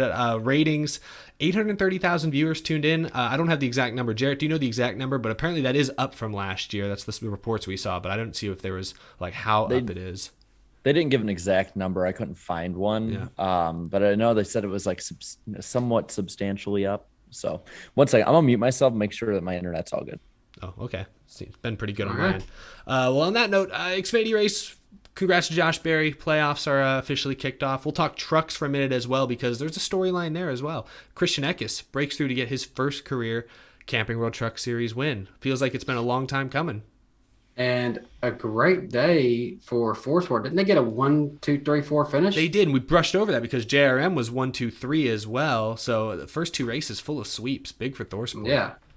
Yeah, I don't think they've ever had a 1, 2, 3, 4 finish, have they? I think they said it's like the first 1, 2. Is it the first 1, 2, 3, 4 finish in truck history? I don't know because there's not that many 4-car teams. There's not that many 4-car teams in trucks, so it very well might be. I can check. Well, Yeah, I was really honestly, I was like, that's pretty cool, actually. yeah. Of course, this race also had a big wreck, took out a lot of playoff contenders. So, Las Vegas was certainly a wild card race for the Truck and Xfinity series. I think that's safe to say. One interesting story. It was the first 1, 2, 3, 4. This, according to Bob Pockrass, 1, 2, 3, 4 finish for Thorsport is the first time in trucks. Pretty fantastic. That's pretty special. What wasn't special was recent podcast guest Carson Hocevar getting penalized for maybe the most blatant intentional spin I've seen. That was so bad. The camera was right on him, and he's injured, and You made Clint Boyer look like it was just a normal spin. And yeah, Scott McNew just come in with a $2 super check confirming the 1, 2, 3, 4 finish was first. Thank you, Sky. Yes, very, very. But I just was laughing. I mean, I thought the penalty was justified. I know people were mad because John Hunter Nemechek stopped on track, or was it Nemechek? Yeah, who stopped on track earlier in the race. He had electrical issues all night long, but his didn't seem nearly as blatant as Hocevar. That was so bad. I wasn't able to watch it live. I had it recorded, and so when I watched it, I'm like watching through, and I'd seen like stuff on Twitter, like someone talk about Hocevar, and I'm like, oh, it couldn't have been that bad. Jesus Christ, that's awful. I was like, what the hell, man? Like, at least do it when you're coming off the banking, so it just looks like you had like a no talent moment. Like, damn, that was funny. That was awful. Well, the Truck Series playoff grid after this was their first race of the round of, I guess for them it's the round of 8 now. That's the only difficult, well, there's plenty of concerns about the playoffs, but one of the most difficult things is that the Truck, Xfinity, and Cup Series are all at a different stage in their playoffs at every given week. So it's kind of like, it's hard to keep track sometimes. But as they currently run, Ben Rhodes leads with, he's plus 34 above the cut line. John Hunter Nemechek still plus 28. Stuart Friesen, very impressive. Stuart Friesen's plus 9, currently third. Matt Crafton plus 5. And then Sheldon Creed is the first guy out right now, minus 5. Hocevar still minus 16 within striking distance. Zane Smith minus 19 and Chandler Smith minus 24. So the hero of from Bristol, Chandler Smith, once again in a deep hole going into these next couple of races. Just gotta, yes. Chandler's bad. Anyway. I just gotta say, what a turnaround for Stuart Friesen. Last year, I feel like he was a nobody after being in the championship 4, and now he's looking good, honestly, because there's really Hocevar being minus 16, Smith minus 19, both Smiths being pretty far down there. I like where Stuart Friesen's at, and I like him racing for a championship at Phoenix where he won 2 years ago. Yeah, that team's been very impressive all playoffs. I mean, all year long they've been consistent. They don't have winning speed like ever. They don't have quite the same resources they used to have, but they are making the most of it, and it's cool to see them plus 9 with not a big cushion, but a gap to the playoff cut line right now. That's cool. Not a good cushion, but there's really only one that they're worried about right now. Yeah, no, that's well, true. And I gotta say, Matt Crafton right now being up plus 5 and 4th. I mean, how many times have we heard Crafton's name this year? I think that's something that is surprising, even if it is just after one race in this round. Has he won this year? I don't think Time for so. you to fact check. If not, then he's a championship favorite. He's gonna do it again. What year was that? Was that 18? 19. 19, yeah. Yeah. Hold on. I'm gonna check. The Jeff probably will beat it. If he hasn't won, he's the championship favorite. That'd be. I kind of rooting for him at this point. He hasn't won. I don't. Do it again. I hope he does. Darian can make a follow up A to his. sequel. No, he's not won this Yes, year. championship favorite, Matt Crafton. He's coming for him. Wow. Please, I hope that happens. Just I want to see the reactions. That's Scott great. McNew, thanks again. He's our real-time super chat fact checker. He says, yeah, no wins for Crafton. That's funny. Yeah, I mean, he's certainly a contender. I'll be excited to watch these next 3 weeks because Hocevar has had speed in that niche truck, which is very impressive. And then the Smiths, you can never count out the Smiths, as we saw with Chandler at Bristol. So ratings for trucks were up as well, 462,000 viewers. So good week, like you said, Jarrett, for motorsports ratings. Aside maybe from IndyCar, we're not entirely sure how that one stacks up. But other than IndyCar, who was up for at least all of 2021 on NBCSN, which is a good news, every other major motorsport in America seemed to be doing pretty well lately. That's pretty awesome. We've made it. We're an hour into the show, and we finally made it through all the Las Vegas talk. Even without Darian here, we had a lot to say. We had a lot to go over, a lot of different thoughts to share. We'll get to super chats in just a moment. Thank you, everyone in the chat, for supporting and contributing to the show. We've got the lightning round coming up as next, but we have a lot of topics actually to get to. I didn't expect We to. can We do can the move some things second one around. after mailbag and lightning. I think that'd be all right, right? Sure, we'll push the lightning round back just a little bit because what I'm sure a lot of y'all want to talk about, it's very timely, are the brand new 2022 schedules for both the Xfinity and the Camping World Truck Series. So let me see. We'll start with Xfinity because there's not a lot of notable changes there. Hold on, I've got this. Boom, right in front of y'all in purple and black glory. I don't know. It's just purple. Very beautiful purple color. The 2022 NASCAR Xfinity Series schedule has been released. The only real notable, big, groundbreaking change is that Portland International Raceway has been added to the schedule June 4th. That is new. That's exciting for the Xfinity Series and for fans in the Pacific Northwest. But other than that, I mean, the playoffs kick off at Texas and then Talladega, the Roval, Vegas, Homestead's in the playoffs, same weekend as the Cup race, and then Martinsville and Phoenix for the finale. What do you guys make of Portland coming back, and are there any other notable changes? I don't know if there really are any notable changes in the Xfinity schedule that you guys feel like are worth mentioning. I am more surprised that because the Cup Series race has moved to Sunday night, I'm surprised that we're not seeing Xfinity Series going to Dirt Bristol. I feel like there was probably room there to add them into that weekend to make it sell more for that whole weekend. But I don't know. I guess that's just something that they don't want to try on the dirt is the Xfinity Series package. Maybe they just want to make sure they get trucks and Cup right. They're afraid of adding. That'd be my only fear is adding even more laps to that surface. I guess. True. Sorry, go ahead. Not that it really helps much because they're doing crazy ton of late model races and sprint car races and all kinds of other stuff before then. So that's a good point. Hot Piss reminded me that effectively Portland is replacing Mid Ohio, which is not on the schedule for next season, which is interesting. But that hasn't really been a true fan favorite over the last years. I feel like either it's been there, but hasn't really been one that everyone's like, oh, I've got to go to Mid Ohio. I mean, I'll admit it hasn't, but it has been, at least for me, one of the most enjoyable races. But I will admit I'm not somebody who's just like, oh boy, we're going to Mid Ohio. Yeah, baby. No, I'm sitting there thinking, man, we got Sonoma tomorrow. So it sucks. I hope they put it back on, but I gotta say, having Portland there, I mean, opening yourself up to new markets.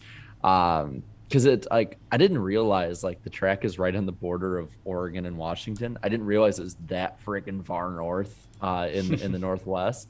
But it's a region that, if NASCAR has ever had anything there, has not been much. So I'm going to be curious to see how many people show up. But I'm looking forward to it. New track is always really fun to have. Yeah, new track, new area of the country. It has not been visited by NASCAR in 20 years at this point. Hopefully it's a great event. They're on the West Coast the same time period as Sonoma too, right? Yeah, I believe so. So it's a long drive, but theoretically though, it's better to have them out there because if for some reason someone in the Cup Series hey, I need another driver last minute, that's not that bad of a flight now. Probably true. Well, that's the same weekend as Gateway. It is for trucks, I believe, but I think Cup isn't that also the weekend for Cup Sonoma? I'm not sure. We'll have to fact check. And where's Scott McNew in the chat? No, just fact check us. Hold on. I'll find it.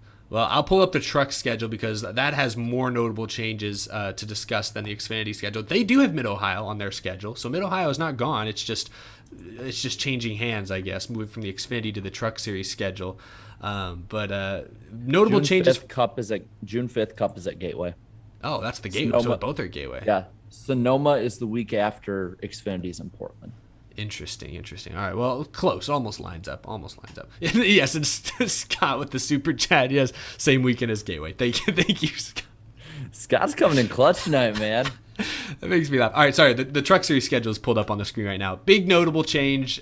Indianapolis. What am I trying to say? Lucas Oil Raceway. IRP is back.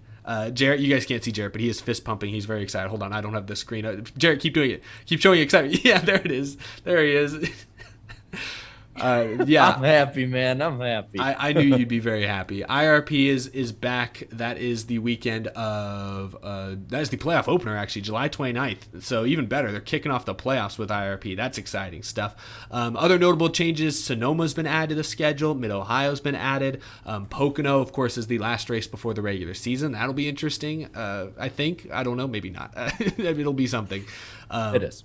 Canadian Tire's off the schedule, which I know a lot of fans were disappointed to hear. I watched a clip of Ben Kennedy from NASCAR citing many of the concerns over the pandemic restrictions and policies, and the logistical issue it is for a lot of the teams to plan for Canadian Tire and then for maybe something to change and they're not able to go. That's what he cited as the main reason, but still, I'm sure many fans are going to be a little disappointed about that. And Watkins Glen, which they returned to this year. They will not be going back to Watkins Glen next season. Now, correct me if I'm wrong, y'all, but there are 22 races on the truck schedule this year. I count 23 on next year's schedule, so I was trying to figure out where did the extra race get added, or maybe I'm completely miscounting it. Either way, they're not losing any races. Not like the schedule's getting shorter or anything like that. Truck Series schedule is going to be pretty interesting. So obviously IRP is exciting. I know Jarrett wants to talk about IRP, but besides IRP, are there any other differences, changes to the schedule that y'all are excited about? Well, I don't know about excited, but this is one to mention. There is they have taken out the second Las Vegas race there. Yes, they did. That is true. And Darlington. And Yes. something that I'm happy is not on the schedule is Daytona Road Course. Honestly, Yeah. I just don't think it worked for any of the series. I think it's off now for every series, right? I'm looking back. It is. Yeah, there's nothing on the Xfinity schedule. No series will be going to the Daytona Road Course. We are just doing Daytona regular and keeping it at that. Yeah, that's probably for the best. I think that's most people's least favorite road course this year, if you can look past the curbing issue at Indianapolis. But yeah, IRP is definitely the most exciting thing. But aside from IRP, I think it's cool that Sonoma and Mid-Ohio are going to be on the schedule. I think that's neat. I also think it's worth mentioning, because this year's race was a little chaotic, that Knoxville is still on the schedule, June 18th. They didn't, not one and done. Knoxville, Iowa will be back, and Bristol Dirt will also be back for the truck. So 2 dirt races still on the truck schedule next season. Homestead, Miami as the race before Phoenix at the very end of the season. That should be a pretty interesting venue for a cutoff race. But yeah, truck Xfinity schedules, I don't have any major complaints. I know the Canadian Tire is disappointing. I like NASCAR having a presence in Canada. There are a lot of fans up in Canada and up in the northern United States that like going to those events, and so it's disappointing that they aren't doing that, but it is what it is, I guess. One of those is Greg Biffle.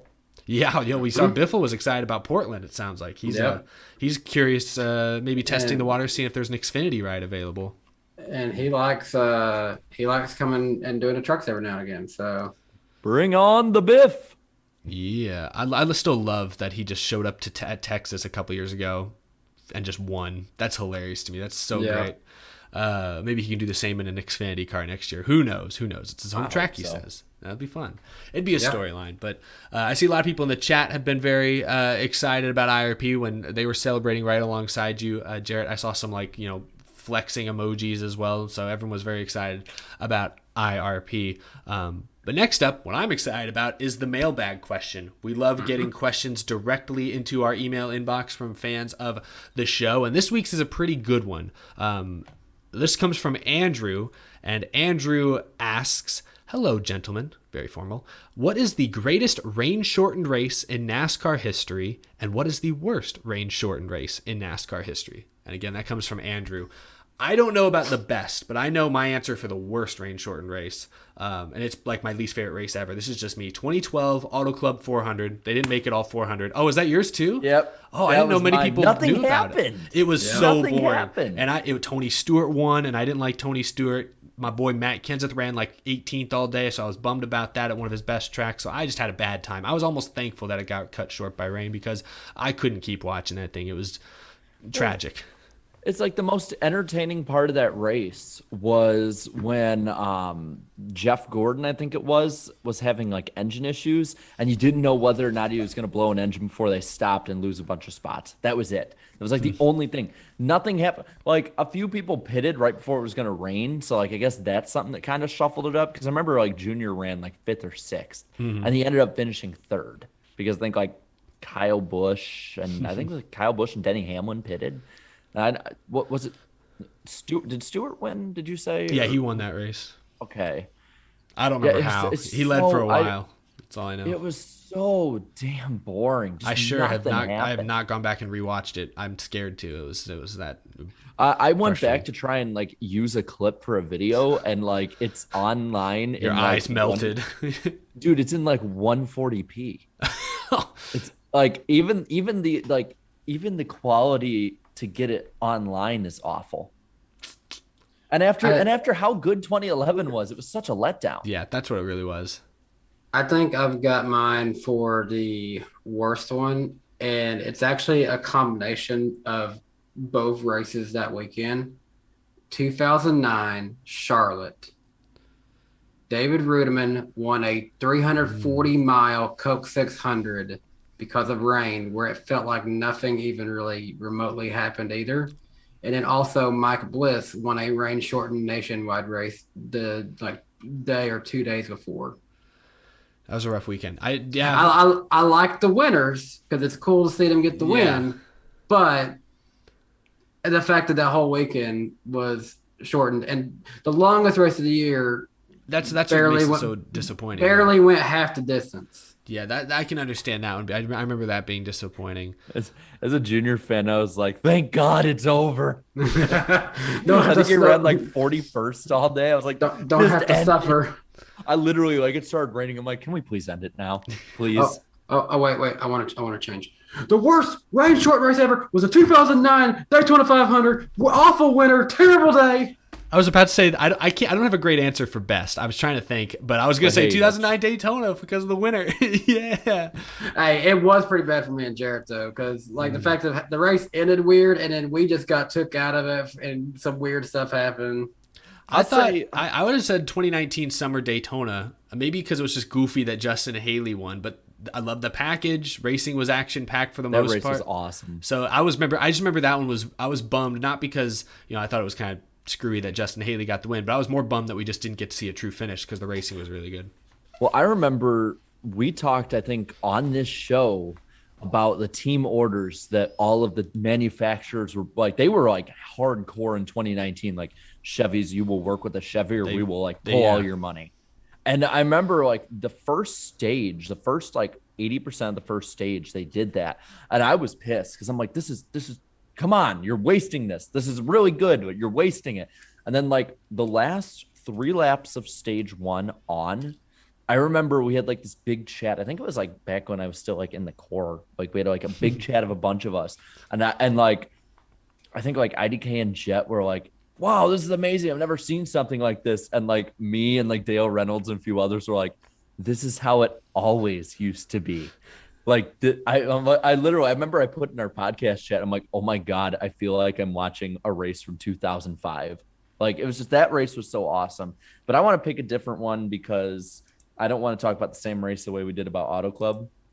I will pick the 2006 3M Performance 400. I love how you remember the names of these things. I don't remember half these. Like I'm like, I remember it because it was the first race I ever went to. And I went with my dad on Father's Day.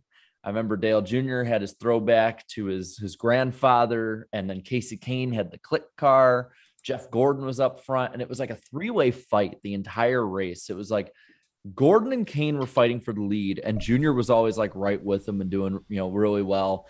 And I always thought if that race had went to the finish, that could have been one of the best, maybe, I don't know if it'd be on par with like 2000, I believe, one at Michigan when Gordon won in a really close race, but I feel like it would have been right up there with some of the best Michigan races. I mean, it's just there were so many comers and goers.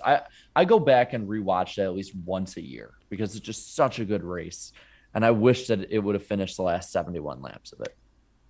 That's a good one. I'm glad you guys had good answers because I didn't have a good answer for best. I thought Circuit of the Americas this year was decent until the rain.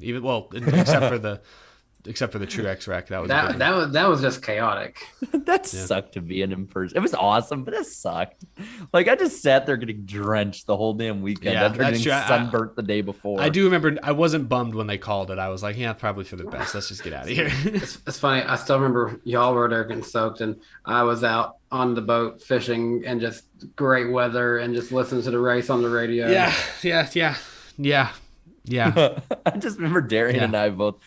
Darian and I, like, last minute, Tyler from Ted and Loose Off, he had some extra seats in his suite. So we're like, oh, we'll take it. It was an outdoor one. And I remember right as it started to rain, all of these track workers come out and come up to the umbrellas. I'm like, oh, they're going to put the umbrellas up for us. That's cool. And they literally get bungee cords and tie them shut. And I'm like, what the hell? What? Wait, what? And so Darian and I are getting drenched, and we just sit there and we're like, we're just going to stay till it gets called. Screw it. We're not moving. Hey, to be fair, I think I know why they did that because at the Daytona 500 earlier this year, y'all were up in the stands, but we had that little infield thing or whatever, and literally gust of wind came through and broke 6 umbrellas off at the hinge and sent people flying in tables almost. I don't know about you, Eric, but I know on the front stretch where we were, it really wasn't that windy. At Circuit of the Americas? Uh-huh. I didn't think it was a little windy where I was, but on the front stretch, you have a lot of buildings sort of blocking you. I was out in turn 12 where you're pretty exposed. But it was funny thing, so I sat right on the edge of the last one. So actually you can see me in some of the pictures at COTA. You can see my blue Iceberg sweatshirt and my Winston Cup hat, and it's just me recording every time they go by. So I'm like, hey, I've used that clip in my videos before. That's cool. You're hard to miss in that red hat and blue, either T-shirt or hoodie. You are consistent. You have a look, my friend. My brand. Very consistent. That's the most important part of establishing a brand. But thank you, Andrew, for the mailbag question. I put the email address in the chat a few moments ago, but it's weeklypodcastguest@gmail.com if you want to send us a question and potentially be featured in an upcoming episode. Lightning round is on deck, but first, just since we're already up to it's 8:20 Central Time here, we're gonna go and do a few minutes of super chats, catch up on some of what you guys have been talking about the last hour or so. So we really do appreciate the support. Let's see, we'll make this as quick as possible. Thank you, Groovy Goose. Today is Goose Day. Now that's freaking groovy. I have no idea what that means, but thank you, Groovy Goose. Thank you, Evan. Hoping for Darian to feel better. I hope Darian's watching. Actually, I hope he's not. I hope he's asleep and resting up. But if he isn't, he's been in chat. We'll pass along the message to him. Hope he's feeling better as well. Thank you, Smooth7. Appreciate each of you for your hard work. Harvick Chase Mind Games. Thoughts? Well, thank you, Smooth. I did a whole video yesterday about Harvick and Chase Elliott and who's moved on and who seems to have not moved on. But what do you guys think? Or Danny, do you think Harvick doesn't sound like he's moved on quite yet? Yeah, no, not quite. Well, maybe he's psyching Elliott out. Drama. Yeah. I'm all for it. Cheer it on, I guess. Then there's another Eric Estepp. He says, I'm the real Eric. The other is a robot made by Kevin Harvick. Interesting, especially since I'm apparently the president of the Chase Elliott fan club, according to ill-informed comments on my most recent video. Then from Bigfoot, Harvick has forced me to come out of hiding. I can't stand the Karen of NASCAR. He will try to wreck the field again this weekend. The hypocrite will cheat. See, I didn't even say that. I'm just reading it. But anyway, thank you, Bigfoot. Thank you, Jasmine. Hendrick has made too many mistakes when it matters to get multiple cars in the Final Four. 11, 19, 2, and 5. 5 will make it 11 wins at all. So Jasmine only has one Hendrick car making a championship 4. I actually like that championship 4 minus Keselowski. I don't think I'd put Keselowski in there. Replace that with maybe Chase Elliott or somebody. Thank you, Jar Jar Binks, bashing Kevin Harvick, expected from this chat. Andrew, thank you for the super chat from Andrew Meyer. Kevin Harvick literally climbed over Ricky Rudd's hood to fight him one time, and he claims Chase Elliott made him the maddest he's ever been. LOL, okay then. That's a good point. Harvick maybe has a short memory. Thank you, Nicholas Gray. At what point does NASCAR confront Rick Ware Racing to get their drivers in check? Because I heard on door bumper clear they were a problem all night. I mean, I don't think it's limited to just one race. But to be fair, at Las Vegas, I think the biggest issue was the crews not tightening those lug nuts. That was the biggest issue there. Preston Freels, thank you for the 20. Really appreciate the very generous super chat. This race proved that Willie Byron has the worst luck in the Cup Series. Started at the back, then drove to the lead. Then his crew screws him again. Then he drives to the front again, and then finally he gets a flat tire. Felt bad for Willie Byron. We talked about it earlier. I thought he had maybe the best drive, best car all night long, and didn't get the finish he deserved. Bad luck on that flat tire for sure. Thank you, Platinum Paradise. Someone tell me why Vegas got a second race with attendance and racing like that. I'd rather go back to a second New Hampshire. I will say that. I don't know how it looked on TV. Attendance was disappointing. There couldn't have been more than 30,000 people there. It was surprisingly low. It looked awful. Yeah, that was the probably worst attended race I've seen this whole year. Atlanta. There was an Atlanta. The second Atlanta race was bad as well. But yeah, I don't know. It looked like they still had COVID protocols from TV. They might as well. The social distancing was very prevalent, whether it was intentional or not. Thank you, Jake Baskinger. Red and black would look better than orange. There we go. I was waiting for that. That makes sense. Go Broncos. Terry Broncos. Is that who we're supporting tonight? The Denver Broncos? Sure, a neutral team for all of us. Another one from Jar Jar Binks. He wants Danny to read the super chat, but he also says something about, I don't know, the even for Jar Jar Binks, it's a bit jumbled up this time. I think he's dissing Kevin Harvick, but it's hard to actually tell. I have no way to go in and read it, so that's okay. It wouldn't make much sense no matter who is reading it. From Blake, thank you. You made championship predictions earlier this season. Knowing what you do now, have they changed and why? Mine have stayed about the same. I had 2 Gibbs cars, I believe, and 2 Hendrick cars making it. I still think that's going to happen. I might replace Kyle Busch with Hamlin. I think I had Kyle Busch in my championship 4. I might swap him out with Hamlin. Bowman's the only one I'm iffy on. I'm still heavy on the rest of them. I'll switch Bowman for Hamlin. Yeah. We definitely will address our championship predictions here in the next few weeks. From Santa Claus, Eric Boo Harvick, right, to get back on the nice list. Okay. Antar Das, I hope I said that right. Thank you for the super chat. Hey guys, I finished Navy boot camp in 2 months without internet and I missed a lot of crazy stuff, but I'm glad to say that I'm officially a sailor. Well, congratulations. That's incredible. Happy sailing there, Mr. Das. Yeah, that's fantastic. Really great to hear that. And well, we're glad you have internet again, I suppose. That's also, I'm sure, open up a whole new world of possibilities once again. But thank you so much for the support and congratulations. And then we'll read one more. Actually, I read this one already. We'll read one more and then we'll get to the lightning round here in a moment. But from James Greer, terrible jersey, Danny. I think RTR probably means roll tide roll. Yeah, it stands for roll tide roll. Yeah. All right. Yeah, that's yeah. Well, but it's okay. We know we are very bad. But when Eric's school comes into the SEC, we will not be the worst orange and white UT in the SEC, though. That's probably true. But thank you all so much. Thank you so much for the super chat, y'all. We will get.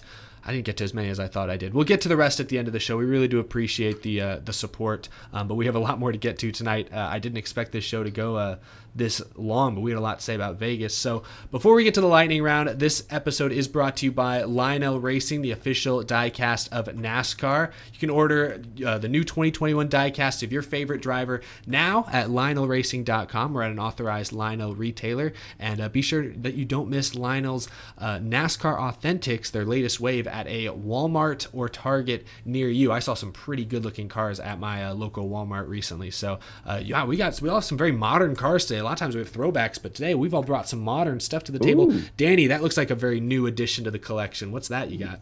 Yes, this is the Mickey Mouse Clubhouse car has finally arrived. The Chase Elliott Phoenix race version, and then There's a great guy, Anthony's Custom Diecast. He creates a lot of good stuff you can add into your diecast. This is a complete championship flag with it. You really can't see it good on the camera, but it does have all the race markings, and the tires are roughed up on the bottom and has a little bit of the metal kind of cut off of it too. Oh, and interesting fact here, this is the Elite version, and it is number 1109, which this was his 11th career victory, and 9 being his number. I feel like that's a pretty cool number to get. That's awesome. So I have Dale Jr.'s Never Forget United for America car that he drove at Richmond at the race I was at. I talked a bit about it before the show, and for those, that's the car I have for those listening. But I talked about it a bit before the show. I bought it at the track. I just wanted to go to that race as a fan and get the full, it's like one of the last races I figured I'll go to in a long time that I'll just be a fan, just going there to root for Junior. So I just want to have fun with it. And it's a really good car. And really cool thing about it is, and I don't know how long they've been doing this, but since it's a short track car, Yep. there's no window. I didn't break that. There's just no window. For You're checking the box. Did it fall out? I don't know. They've been doing that for a few years now, because I've got Dale Jr.'s last win car, the 2016 Richmond car, and then the window is out on that one too. And awesome. Phoenix I bought the gray Ghost car from 2017 that he ran at Martinsville, and that was just standard, but they still took the window out of it too. That's awesome. I love that. But anyway, yeah, I love how this car looks. It's good that it's a good looking car. If Junior drove like some ugly car, I would feel a little more guilty for getting it, but it's a good car. Junior's not going to drive an ugly car. All the time, not now. Yeah, now he only does one race a year. He's very selective about his paint scheme now. Well, I've got Tyler Reddick in honor of Talladega this week. He drove this car at Talladega last year, and also it sticks with the orange theme tonight. I don't know why we're doing that, but we are. Signed by Tyler Reddick as well, so pretty cool real tree colors on this one. Maybe I'm biased as an outdoorsman, but I think that might be the better looking 8 car in this frame right now. Didn't mean to start a war. Chat, whose looks better, Reddick or Junior? Let's see what happens. If they go against Junior, I will be shocked, but we'll see. One of you guys should have had like a 7 or a 10 somehow, and we could have went like in a row here. I don't know if I have any 7 or 10 diecasts. Like, I don't have any Allgaier or Danica or Almirola. I don't think I have any of their diecasts. Like, not in full, not 124 scale at least. Yeah. Interesting. That'd be interesting to go through the whole chat saying Junior. Of course, I shouldn't have even guessed. Yeah, Jared. Well, yeah, no, that's a popularity contest. That has nothing to do with the car looking good or not. No, I mean, to be fair, they've been pretty unbiased. That car looks pretty good. I'll give you that one. It's not a competition. I say that after I clearly lose, according to the chat. But no, thank you to Lionel for sponsoring the NASCAR Weekly podcast. Jarrett, do you sense what I'm sensing? There's been a switch in the air. The shifting in the wind, if you will. Things are happening. In the force. Well, I wasn't going to say that, but oh goodness, geez, I came out of nowhere, just blasted you right on the microphone, Jarrett. What do we got for the lightning round tonight? It's packed. And, oh yeah. And it's the lightning round. I had to pick up where Darian's leaving off a little bit tonight. So NASCAR now has a Discord server. I can't actually do that long. That's not kind of. Did you actually blow your mic out like Darian does? You sound a little quieter now. Hold on a second. Does he? Is it just me, Danny, or does he sound a little quieter? He sounds a little quieter. All right, how about now? It's still quiet. Yeah, you're blowing out, buddy. How about now? You're blown out. It's getting quieter, I think. Oh, hold on. It switched my mics. Oh, that'll do it. He's gonna come back super loud, like. All right. Is that any better? No, not really. All right, I'll talk up like this. That was actually better for some reason. Anyway, NASCAR now has a Discord server. They do, and it's been interesting. Oh yeah, it's interesting. Daniel Hemrick will be driving the number 11 car for Colleague next year. Yeah. And then this is one, just because it was just comments, I don't think it was that big a deal to put on. But I think it should be something that's put out there. Toyota's David Wilson does believe that TRD and all the other manufacturers are currently behind in terms of the next gen car. He did add, though, that he expected that to happen. And then this one kind of goes, for this weekend here, few driver changes. Justin Haley's going to run the Cup race for Colleague this weekend. Allgaier will be driving the 77 Brandt car, which is a very good looking car. Josh Berry is once again going to be in the one car as well this weekend for Michael and that. I feel like at that point we just might as well assume that. Kurt Busch put together an initiative for Breast Cancer Awareness Month. It's going to see the drivers all have pink window nets for the Charlotte Roval race. And I got to say, with Alex Bowman's scheme for that race, like, that's going to pop on that car. That looks pretty good, too, especially against the black monster car. Dale Jr. will be driving Ron Bouchard's number 47 around Talladega for a ceremonial lap to celebrate the 40-year anniversary of his upset win. Cool. So that's pretty cool. GMS also is going to be announcing their driver lineup this Friday, October 1st. This is reported by Michael Carey, friend of the show. And they've been hyping this up, so there's got to be something in there. Josh Berry. I don't know anything. I'm just throwing something out there. He always seems to be the one that people plug into cars. So him or Matt Denny Yeah. Denny Hamlin said in Racing Spaces that about the next gen car, this is an entirely new or entirely different machine. There will certainly be some more wrecks, no question. He also talked about the car's driving ability is just completely different than the Sims, and that practice is essential for this car. Gonna have to update those Sims fast then, because with not much practice next year, that's where everything's gonna happen. Jimmy Johnson says it's currently looking good for him to run the Indy 500 next year, according to Adam Stern. Also, Emp Lemon, who I got to meet at Daytona, and pretty cool guy. You were starstruck, I could tell. Oh, totally. He's going to be releasing an hour-long Talladega video this weekend, so that's going to be pretty badass. And then this one, just because I'm a blind fan who obviously has no way of giving something up. Well, the Chicago Bears have signed an agreement this week for an entire Arlington Park land parcel in the village of Arlington Heights for their new stadium, according to Adam Schefter, which means that they're much less likely to move to Joliet in the currently vacant Chicagoland Speedway, and that my unfounded belief that one day they'll return can continue on. That's amazing. I never thought we'd be quoting Adam Schefter on the NASCAR Weekly podcast, but lo and behold, here we are. Jared, try unplugging your mic and plugging it back in. Let's see if that makes it any better. That would work for Darian, I felt like. Always, when in doubt, turn it on and back off again. Oh, I thought it was neat. Hold on. Well, and while he's sorting that out, we do have to thank our other sponsor, of course, Forney Industries. We're all wearing orange tonight, but Forney is all about that green, that beautiful green logo. Forney offers a full line of welding and plasma cutting machines, metalworking, accessories, and a whole lot more. For do-it-yourselfers, or if you're a professional metal worker, Forney has everything you need for your next project. Shop Forney's top-of-the-line products at forneyind.com. That link is down in the description below. Or check them out at an authorized Forney dealer near you. Look for that green Forney logo. Bless you, Danny. And Jarrett, is the mic plugged back in? Yes, it is, but it probably doesn't sound any good, No, does it? there you go. You're louder. There you go. Yeah. Wait, Yeah. Did you hear me mute? Did you hear me sneeze? I thought I was muted. No, you muted. I saw you sneeze. I knew you were muted. Yeah.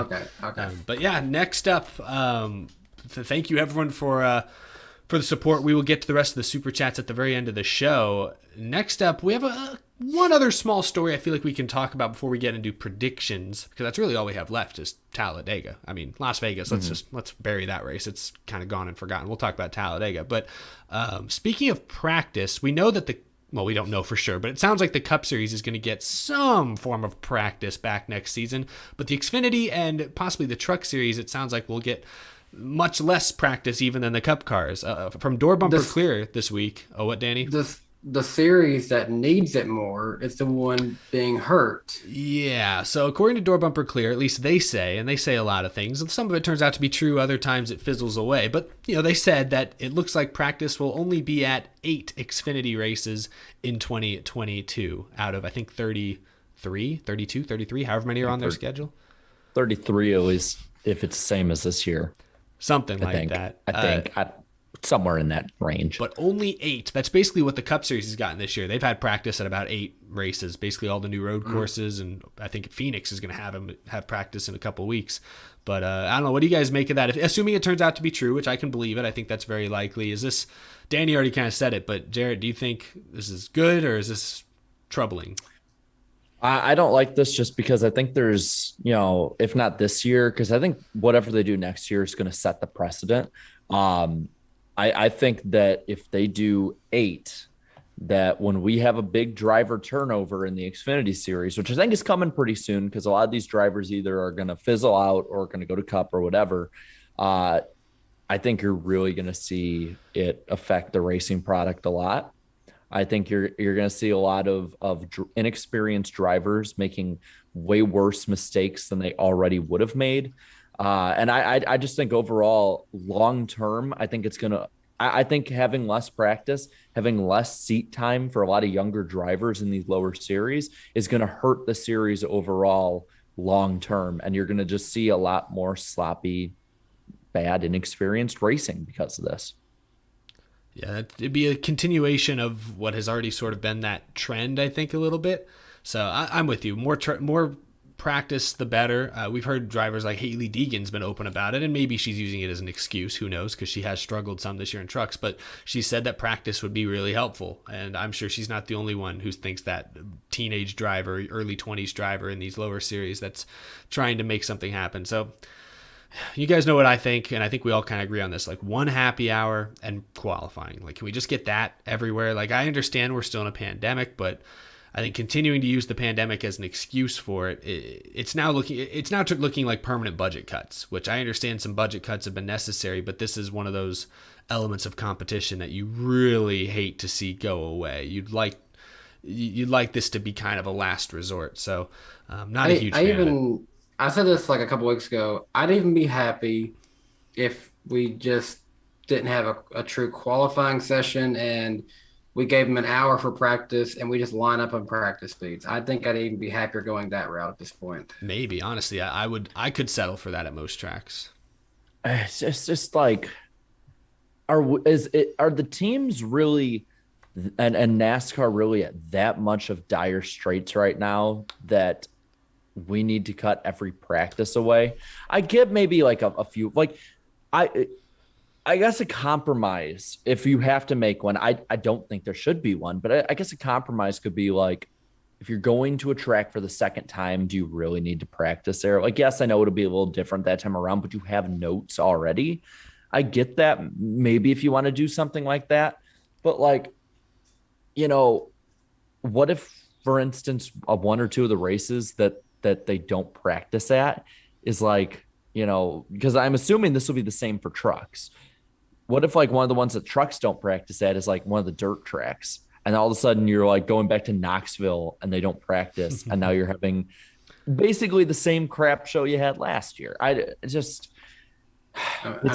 gonna lead to more crashes, sloppier racing. I don't like this at all. Yeah. Well, I mean, basically at Dirt Bristol with the rain, basically trucks had that one day for practice and that's about it. So yeah. Well, and the other thing, when we had a whole discussion about this last week or the week before, when we talked about the Cup Series possibly not having full practice, but again, the fan experience. I know Xfinity and trucks aren't the main draw, but I noticed at Las Vegas this weekend, hanging around their Neon Garage, which they sell tickets for, special access for, there was nobody in the Neon Garage Friday and Saturday. Whereas when I was there, when I was at Las Vegas before the pandemic at the start of 2020, there were people in the Neon Garage all weekend long because the Cup cars were parked there all weekend long because they had practice and qualifying, and there was on-track action, whether it was Cup or Xfinity or trucks, all through Friday, Saturday, and Sunday. Whereas this weekend, the crowds were all there on Sunday and only Sunday. So I fear the tracks may end up losing out on some revenue because less and less people are going to pay for weekend infield tickets or garage tickets for whatever experiences they may have to sell if we keep relying on one-day shows, like it sounds like we're going to continue next year. So let me ask y'all this: put your fan hats back on and not take the podcast hats off for a little bit. Fan hats here. And you've been working hard. You spent $200 for some sort of infield access, only to then find out, hey, they're not doing anything to the cars, because they're just going to set them out and go on Sunday. and also because of COVID restrictions, PR people have been ordered to keep the drivers away from fans at all costs. How do you feel? It's obviously not as worth it. It's not. I might as well just be outside the track and sit in the stands after about 20 or 30 minutes. Exactly. Yeah, there's not really anything else to add that we haven't said already in the last couple weeks. It's frustrating because at this point, and I saw someone, we had a super chat from Scott McNew, our fact checker, of course, and this is a true fact. Well, he says it's his opinion, but it's also true.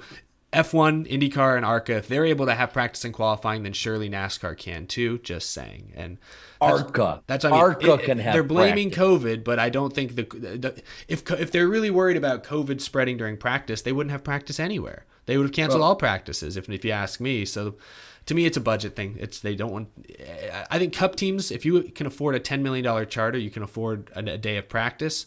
I think it's more truck and Xfinity teams. The disparity between the top programs and the bottom programs in those series is such that a day of practice, a day of qualifying for a small team like Rayum Brothers or something, or Jordan Anderson Racing, that makes a difference. That hits them somewhere. They feel that, and I think that's sort of what they're weighing it against at this point. And listen to this. I don't know, really what the sponsorship level was. I'm not really familiar with it, but Speedway Anywhere in chat says, as a sponsor of Bailey Curry, I wasted a few bucks. Is how he feels. Yeah, like less track time, less time on track, less time in front of the fans, less time on TV. Fox and NBC have said that they like having qualifying for TV, and they don't have it. Okay, so Fox and NBC have been like adamant about practice time. And this is what I don't get is like, okay, so we thought for the longest time, TV providers want this, so they'll get it. They get this. That's the excuse we're always given. But now NASCAR basically tells them, yeah, by the way, that 2 to 3 days in a weekend, like you can suck it. You don't need that anymore. Or you can cut like 90% of it. It's like, I'm sorry, but it's at this moment I actually do want the TV providers to like put their foot down and be like, no, this is how it's got to be. This is what we're doing. But also, like, what are they going to do? Just not show NASCAR? I don't know exactly. Maybe that's where the where the LA Coliseum came from. That was a trade-off. That was a favor to Fox. I don't know. Well, remember it was Bob Levine was basically just saying, like, one of the things that ultimately made him just want to get out of it was the fact that, hey, team owners basically had no say in Dirt Bristol. He basically said it was either practice or it was Dirt Bristol. So I bet they did the same thing with the LA Coliseum Clash, which I think fans are excited about that, but I'd also be very excited and very thankful if we got normal practice and qualifying back. Just one per series every week. Can we just do that? Just one, not 3. 1 hour. Just one. 1 hour, please. We like watching cars practicing. I know it's crazy to hear that racing fans like seeing cars run on track. I don't know. I don't understand. It's a novel concept. I want to see Cody Ware randomly at first during the opening stage of the practice. 2 cars have been out on track in qualifying. Cody Ware is P1, top of the pile. Not last. Yeah. I'm sorry. I don't know. We don't need to pick on Cody Ware, but yeah, it's the obvious it was just It was, we can't pick. We're not going to pick on Joey Gase this week. We were hoping he's able to fully recover. So we got to talk about somebody else. And you can never say anything bad about Josh Bilicki. No. Josh Bilicki's pretty good. Who is it? I don't remember who it was. Somebody put a poll out. Kyle Busch was over the radio like cursing out these darn Rick Ware cars. He said something really like aggressive on the radio, and somebody put a poll in the replies. It might have been Denny Delivers actually put a poll like, who do you think he's talking about? And it was like Joey Gase, Garrett Smithley, or Josh Bilicki or whoever. And I think like everybody voted like Garrett Smithley or something. Like it was crazy. On the subject of Josh Bilicki, can we take a moment to acknowledge how great his car is this weekend? What's he rocking this weekend? Wait, I don't know. Isn't this the weekend he's got the Smokey and the Bandit car? Oh, is it? Oh, yeah. I saw that and I'm like, damn, that was good. Yeah. And he also, was it this year or last year that he switched the number to 28? Is he doing that again this weekend? No. It was just last year. It's the 52, and it's supposed to look like the old Smokey and the Bandit Trans Am. Well, I know earlier this year he did. I think it was him. He did the Davey Allison. Yeah, it was in the spring. I couldn't remember if it was in the spring or the fall last year. Yeah. Yeah. Well, that's exciting. Good looking car. Good stuff. Well, speaking of Talladega, we got that this weekend. Yeah, I think we can move on. We got picks. That's about all we have left to do tonight. I've got Darian's win picks lined up as well, so he may not be physically with us, but he's around. And we have somebody playing the guest role, so we got everything set up tonight. And Jarrett's going to Talladega, and I was debating. We have decided last second to not go this year. Hopefully Darian's there as well. He's planning to be there. Hopefully he's feeling good enough to go. But yeah, so we'll hit people on the ground. Are you excited, Jarrett? Are you hyped? Are you pumped? It's Talladega. What do you think? I'm excited. It's Talladega. It's only like, a really, really good racetrack that puts on great action and has like a great culture and, really fun. Like it's too many home Alabama. Too many great Junior Nation memories there. Oh yes. Oh, someone in the chat literally just said Talladega on cue. Talladega. Yeah. Talladega. Oh my gosh. I like Talladega better. Oh my goodness. All right. Well, the Cup race, everyone's going to get to watch the Cup race on TV at the very least because it's on NBC Sunday afternoon. I don't think we've updated the times here on the chart, but it's Sunday afternoon on Sunday. NBC and MRN. I forgot to update the days again. We're good at 2 p.m. Eastern time. The Xfinity race is Saturday at 4:30 p.m. Eastern time. That's on NBCSN. The truck race is on FS1. That is also Saturday. It's a doubleheader. Their race begins at 1 Eastern. So I kind of went backwards there, but we've got trucks at 1 Eastern on Saturday, Xfinity 4:30 Eastern on Saturday, and then Cup is at 2 on Sunday. Big NBC, boys and girls. I hope the Xfinity race doesn't have too many red flags because that's kind of late, honestly, for this time of year. They'll be pushing. Well, let's hope the truck race doesn't have any big red flags to delay the start of the Xfinity race, and then honestly, I'm going to be concerned for darkness on the Xfinity race, low key.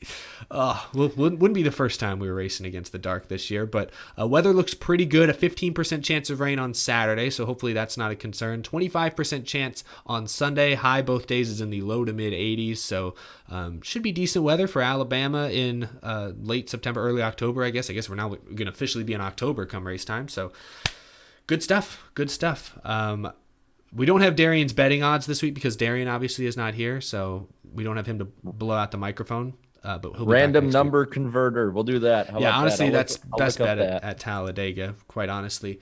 But the pick points have not changed much in recent weeks. Jarrett still has a lead, comfortable lead. I'm 38 points behind him. The chat, you guys are in third. You've passed Darian. You're minus 71. Darian's minus 76. The guests are minus 101, and Danny minus 117. I feel like the only real battle each week is that battle for third between the chat and Darian. And Darian's not here this week to gloat. I guess he wouldn't be gloating this week because he lost the spot. But chat, let him know you're coming. Let him know you guys got the position and you're not giving it up. So Spencer in the chat's already pulling out the random number generator. So good luck with that. Let's kick things off. We'll start with trucks, I guess. Who wants to start us off? Who's going to win the truck race on Saturday? I'll go ahead and start it off. And they were talking after this week about how frustrated they have been over these last several weeks in the truck series and how much the competition just feels way too over aggressive for their liking and they never get a chance to really do anything. And basically they just said that going into the next race, they're going to be just as aggressive. And I think it's going to be perfect motivation for Haley Deegan to sneak out a win. Whoa. I didn't know where that was going. Whoa. Yeah, I watched her blog and she was pissed after Las Vegas. She wants some redemption, I feel like. Oh man, okay. Oh boy. I'll be real, I didn't see that one coming. Dang. Well, I'm gonna go with a guy who's run up front. He's been in contention late, had wins maybe taken away from him by the rule book late in these Talladega races. I'm not a huge fan of this guy. I honestly think, maybe this is sacrilegious to say, I think he's kind of overrated, but he's a Truck Series veteran. Johnny Sauter. I think Johnny Sauter wins this weekend. See, I like the Thor Sport connection, but I'm going to have one of his teammates win this weekend. I'm going to go with Grant Enfinger. I think that he's been, for the most part, yes, aside from Jordan Anderson. That's a good Anderson, pick, actually. I didn't think about it. I forget that he's in the 98 this weekend. I like that. Aside from Jordan Anderson, he's probably been the most consistent driver. Aside from Jordan Anderson, it's just funny to say because he has finished second twice in 2 years. Yeah, I mean he's a very good super speedway driver. I'm gonna go with Enfinger on this one. I was literally like Enfinger, Rhodes, or Jordan Anderson. Is Jordan racing in the He's truck doing this both. weekend? He's running both the truck and the Xfinity race as a driver, so that'll be something. Nice, Yeah. nice. Well, that's a very good Xfinity car. We've learned the past couple weeks. Very true. I was between Rhodes, Jordan Anderson, or Enfinger. I'm gonna go with Enfinger on this one. I think we need to keep the trend going of drivers who are not in the playoffs winning these races in any series. So Enfinger's my pick. Our guest pick, TVP83, I don't know if he's watching tonight, but friend of the channel, he's picking John Hunter Nemechek to win. And so is Darian. He is picking John Hunter Nemechek to win. But I like that the rest of us pick non-playoff drivers. I think that's kind of interesting that we went that route. But let's move on to the the chat. I'm so sorry, the chat, yes. The chat has said a lot of Enfinger. I have seen a lot of Enfinger. And Jordan Anderson. Going back to what you said about us picking mostly got people out of the playoffs, I feel like the truck race at Talladega is the one that more often not has someone not in the playoffs win it. Yeah. And mostly because the playoff field is so much smaller at this point. Now, I don't know about the recent ones, but I saw a lot of Jordan Anderson early. I still see a good amount, but I also see a lot of Enfingers. It's mostly Enfinger, Deegan, and Anderson. A couple for Creed, and that's about... it might be Anderson. I think it's Jordan Anderson. I see 3 in a row for Jordan from 3 different people. Let's give it to him. Yeah, all right. He's finished second at Daytona twice in a row, so... Yeah, all right. All right. Well, sorry, Chad. I did not mean to skip past y'all. I was watching that the whole time, and so in the back of my head, I figured we'd already announced the chat pick. You're keeping Darian's streak going. Yeah, of course. No, I know it had to happen once tonight. Skip something. Yeah. He is here in spirit. Hey, we're racing fans. We like to move fast. I'm always looking to cut corners. You know what I mean? Fast. Speed. Next up is the Xfinity race. We'll go in the same order if that's okay. Danny, who's your pick to win the Xfinity race? Well, I'll go ahead and answer this question because I'm sure Darian would ask it if he was here. Ty Gibbs is not in the Xfinity race this weekend. And I am going to go to 54 car, though. John Hunter Nemechek is who I have for the Xfinity series. That's pretty delicious. Oh, that's right. Yeah. This was one of the races he's running. I'm double checking one thing on the entry list just to make sure. Okay.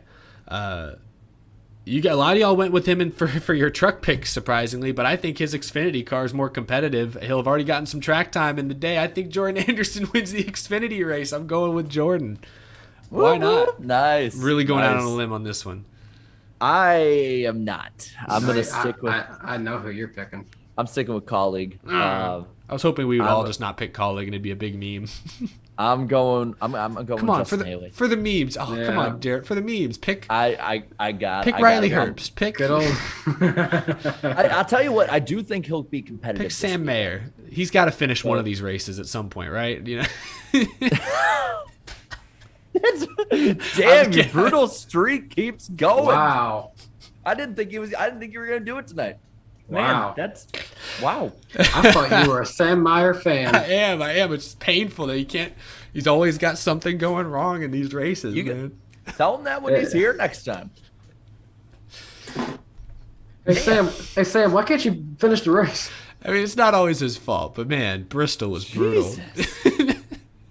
All right, Eric, who's Darian picking? Oh yeah, I totally forgot. Now this time I skipped them. I was looking at the chat, and I was gonna.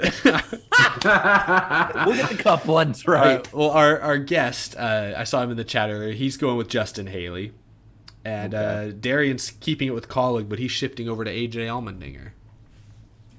I'm surprised that none of you guys got one for Allmendinger. He was one of them I was thinking about. I thought about going Haley, but I don't know. Anyone who seems to get in that 54 car, aside from Ty Dillon, is good. I think the chat... They're going Haley. Yeah, they seem pretty clearly towards Justin Haley on this one. I'll put that down. Haley looks like he's the favorite. All right. I would, if I was Vegas, he'd be the favorite. That's for sure. Alrighty. So now we're moving to the Cup race. We've got our. We'll start with our who's gonna suck pick. You got your random number generator ready, Jarrett? Oh, I already have my suck pick ready. Okay, well, then go first. You go first. I want to hear it. I'll go first. All right, Kyle Larson. Kyle Larson's gonna suck. Yeah. When has he ever done good at Talladega? Yeah, and I think the question is it going to be mechanical failure, crash, or flip? He's done all. He has. Jack of all So, trades.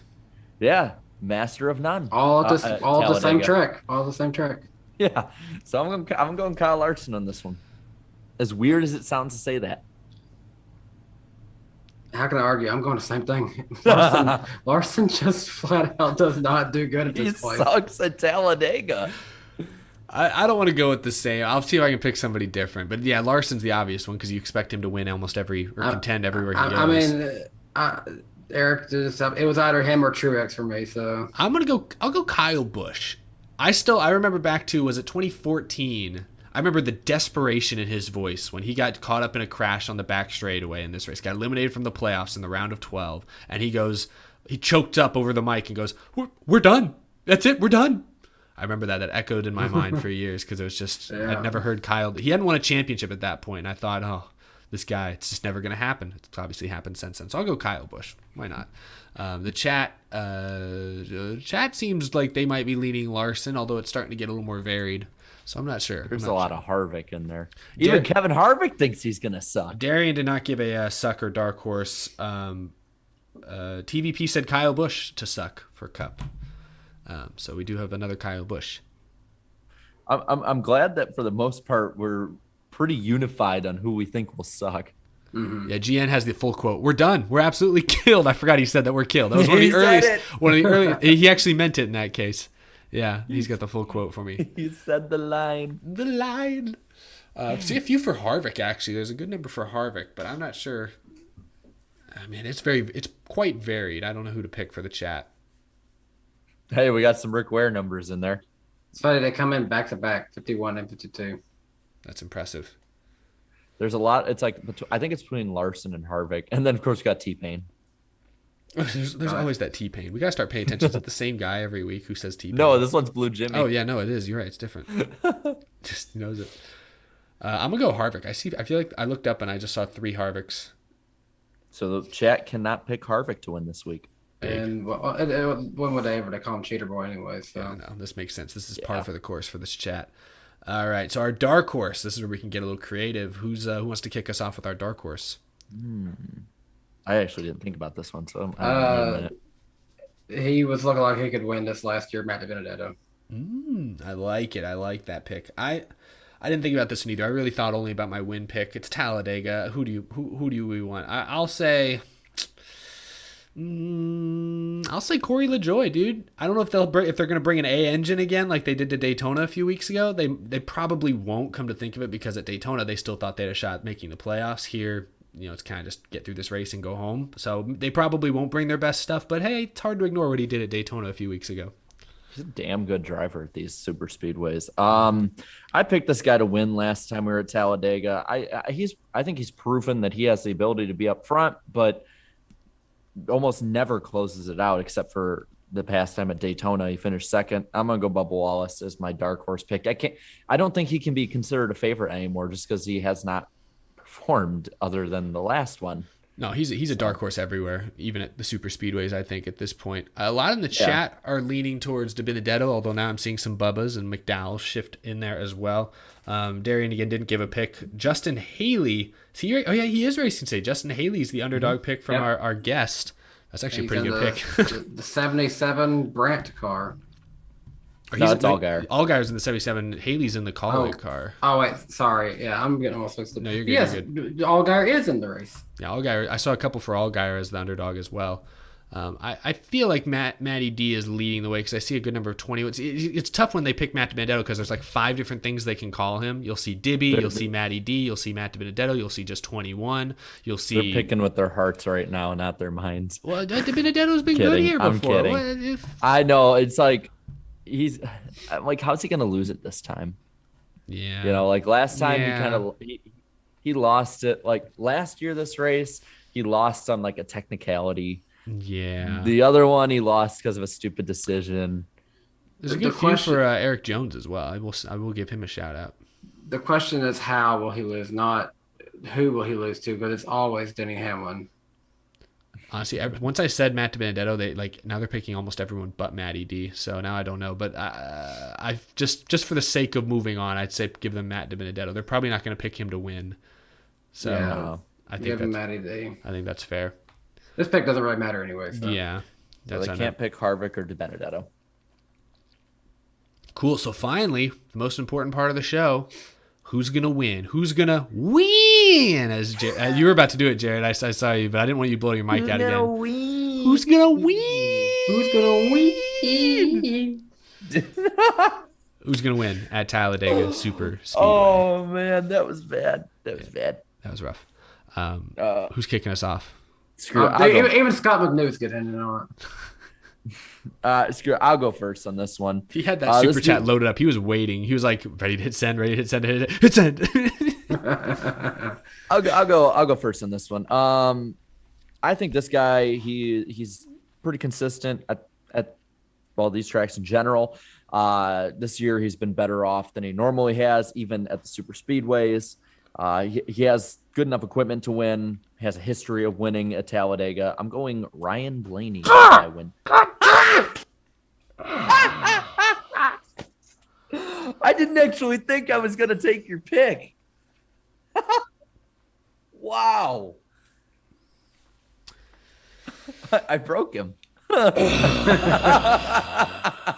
It's Talladega. I got to pick somebody else. I got to do something. I think spicy. I've done this. I think I've done this to someone once for like the last 10 or 11 of these.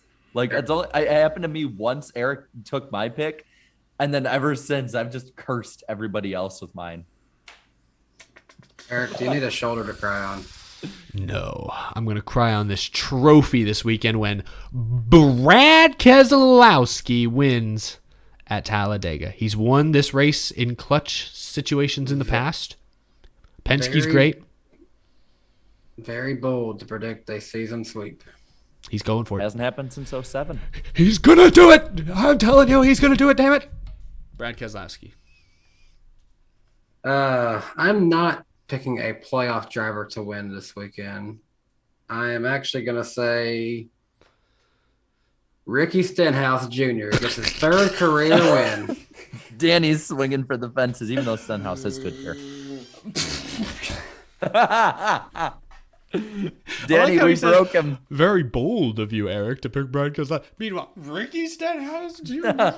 I mean, it's fun. It's all. I just don't see a driver sweeping is all. So.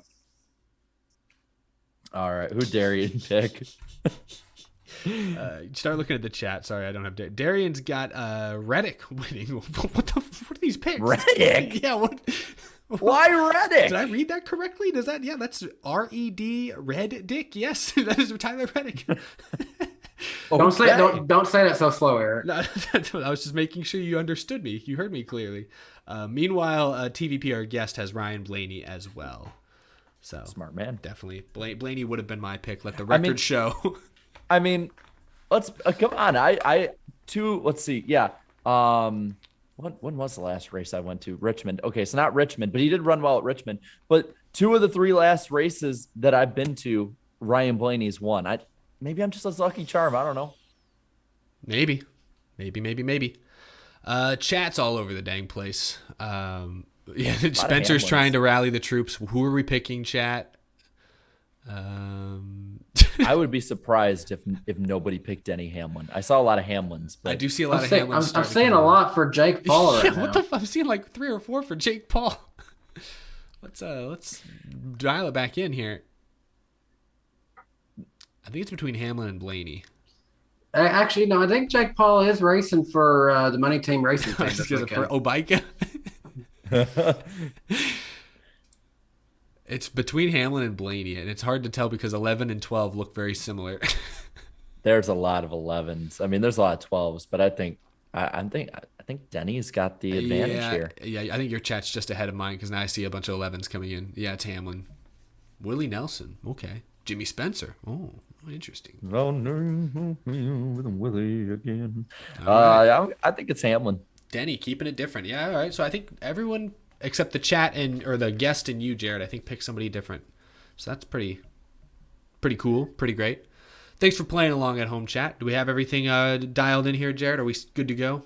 I think we're good.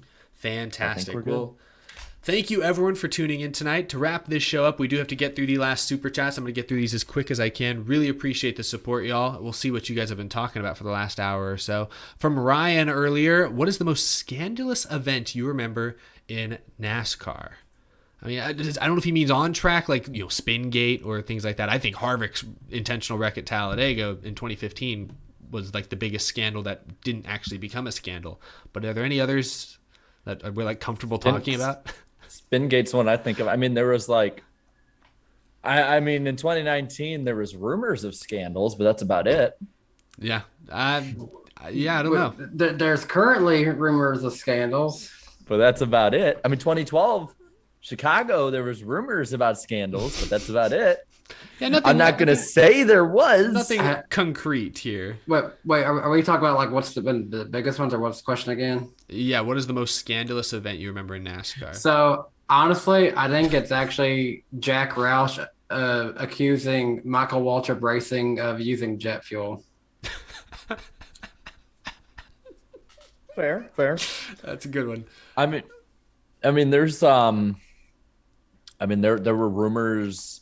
You can look back on stuff and like teams accusing teams of stuff all the way back in the 90s, 80s, back there too. There's a few. There's a few I'll talk to you guys about after show from like early years. I don't want to go into that rabbit hole right now.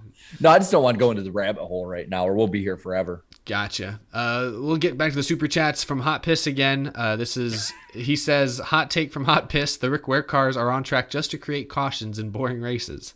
That would be a big scandal if it was true. If like NASCAR just planted them there, they were like NASCAR funded cars. Oh my God, I can't wait for LW Wright. Oh yeah, that's good one. Good one, Josh. He got it right in the chat. Yeah. Well, his username literally says that he's at Google, so he's clearly he knows everything. Everything's just a button click away from him. But thank you for the super chat. GN, Eric, did your sponsorship cost 4 or 5 figures? I'm not going to get into what I paid for that sticker on Jeremy Clements' car. I will say it was not 5 figures. It was not that we're talking more than $10,000. That it was less than that, but I'm not going to get into any further details. Brady, thanks for the super chat. Who's causing the big one this weekend? I think it's Danny's pick. No, I don't think it's going to be Danny's pick. I don't know who. It's always who you least expect, know? It's honestly, I think it's Darian's pick. Reddick? Like no joke. Like Reddick just causes crashes. He's very, very, very aggressive. He actually did cause a big one here last year, I think. I think Reddick or Bubba. Yeah, because I almost want to pick Bubba to win because I remember him making a move that looked really, really good. It almost could have won at the end of last year's Talladega race, but then got too aggressive, and I think a wreck happened too. So those two or Joey Logano. Joey Logano will throw a dumbass block. I think it'll be like last lap. There'll be a big wreck, and it'll just be whoever's up front. So it'll be somebody good. It'll be like a Harvick or a Logano or a Kyle Busch, whoever. Actually, if I'm being realistic, I know that he's been known to throw big blocks here in the past. When it had no time to even do it, it'd probably be Alex Bowman, knowing him. You always gotta hate on your boy. You always like slip that in the show, like some sort of little Alex Bowman diss. If I talk bad about him, he will do good, Eric. I see. It's that reverse psychology. Or if you say you're going to be at a race and then don't show up to it. Yeah. That. Now you know I'm in Tennessee. He's gonna win Talladega because you were talking about going to this race, and then now you're not. So we were going all the way up until a few days ago. He's winning. Oh my gosh! Can I change my pick? We all just sweep across the board, Bowman. Anyway, Avatar Cora, thank you for the $1. Hot Piss again says is upset that Mid Ohio is gone. Must be their home state. Very disappointing. We got our ones from Scott McNew earlier, who was fact checking us in real time. Again, really appreciate that. He also says only part I'm bummed about in terms of the truck schedule, no Michigan truck race. I didn't notice. Yeah, no Michigan. That's too bad. From Max, thank you, Max. Best 2015. Oh, I think this is going back to our rain out, the best and worst rain out question. Best rain out race was 2015 Phoenix. Worst, I guess, was 2008 Montreal. Even though it's the first ever rain race, it was shaping up to be an interesting finish until it started pouring. Maybe I read that wrong. I don't know how I couldn't have remembered 2015 Phoenix because that was Junior's last win. I remember it, but I'll be real. The race itself sucked. Like, Like, if I'm gonna be completely honest, like that was a boring ass race. So Junior lucked into the rain falling at the right time, and NASCAR conveniently had a 29 lap caution at Phoenix. Not saying that they were waiting for the rain, but I am saying that it wasn't a good race. Sometimes in the desert, you got to wait a little while. It takes a while for the storm to blow in. They just anyway. I will say Junior had a great line when they're like, yeah, they're saying the track is wet. Yeah, shit gets wet when it rains. Classic. Love that line. From the Gaming BLT, do you think Danica could have won with Cole on the box? Does he mean Cole Pern? Maybe. I mean, she was a respectable Xfinity driver in the last year or so. That's true. She was. By the end of her Xfinity tenure, she was a contender here and there. So Danica is one of those people that I would love to see come back for a random Xfinity race, probably a road course race. Yeah. Racer fan, thank you for the super chat. Darian would be proud that Jarrett talked about one of his videos today, which was the worst Hendrick performance in NASCAR history. Did you cite that, Jarrett? I remember he did a video on that, but I kind of used it as like an aside and offhand thing. I talked about the race itself more than Hendrick. Cool to see a little crossover there. From Scott McNew, a couple others. He has his picks for trucks. He's picking Enfinger. For Xfinity, he's going Hemrick. Ooh, that'd be big. And Cup, he says Hamlin. And then Groovy Goose, I think we're at the very end here. Groovy Goose says, Brad Keselowski, you hit me under Talladega race sponsored by Yellowwood. Coincidence? I think not. Spin the UFO. Yeah, they get on that. That thing almost crashed there, Jarrett. You're reaching there, Groovy Goose, but I respect that reach. That's a good one. You hit me under Yellowwood. Blue Jimmy 48 fan, thanks for the super chat. Y'all really underestimated inspirational Ryan Preece's plate track skills. Mickey Sten fraud is a joke. Oh, thanks, Blue Jimmy fan. We really appreciate that. Ryan Preece is good on super speedways. That is true. Can we talk about it? They've run every race this year, haven't they? Have they been at every race? Yeah, they were supposed to have missed some, and I think they stayed good enough in points to stay in there. Or something they feel like it's worth it to try and stay. Like you get a bonus if you're top 25 or something like that. There's cutoffs back in the field that leads to bonuses at the end of the season. I'm sure that's what they're going for. But I believe that's it. I think I've caught up on all the super chats. Thank you all so much for the support tonight. I think that's going to do it. Next week, we will be on, I believe, Danny's channel. Yes. Wednesday, October 6th, 8 p.m. Eastern time. That's 7 p.m. Central. Yeah, that's right. We're in October, baby. That's why we're in orange. Yeah, we figured out the reason finally. It'll be a spooky month. Yeah, it's going to be fantastic. If you know what video I'm referencing, it's awesome. Oh, I didn't know it. I'll show you later. Yeah, if you haven't already, subscribe to Danny B Talks because you'll want to be there for the podcast next week on my channel. And if you want to come over tomorrow night, me and Claudia are doing another race watch along for the first time in a long time. We're watching the 2017 Geico 500 from Talladega. Don't worry about spoilers or not because that was the first race that me and Claudia attended at Talladega. So come on out and join us for that. Awesome stuff. Yeah, I'll have to tune in as well. But that's going to do it for tonight's show. Thank you all so much for watching. Be sure to subscribe to all of the hosts. Oh my gosh, all their links are down in the description below. And Darian's as well. Hopefully Darian's feeling better. Hopefully you guys get to see him at Talladega this weekend with Jarrett. Should be a great time. You have the Dale call ready? Oh, fantastic stuff. All right. Thank you all. I don't even know. Where's my buttons? I've lost my buttons. Okay. Thank you all so much for tuning in. Play us out, Jarrett. Let's see if this even gets picked up. I started to. It did for a second. Almost. Bye, everyone. Thanks for watching.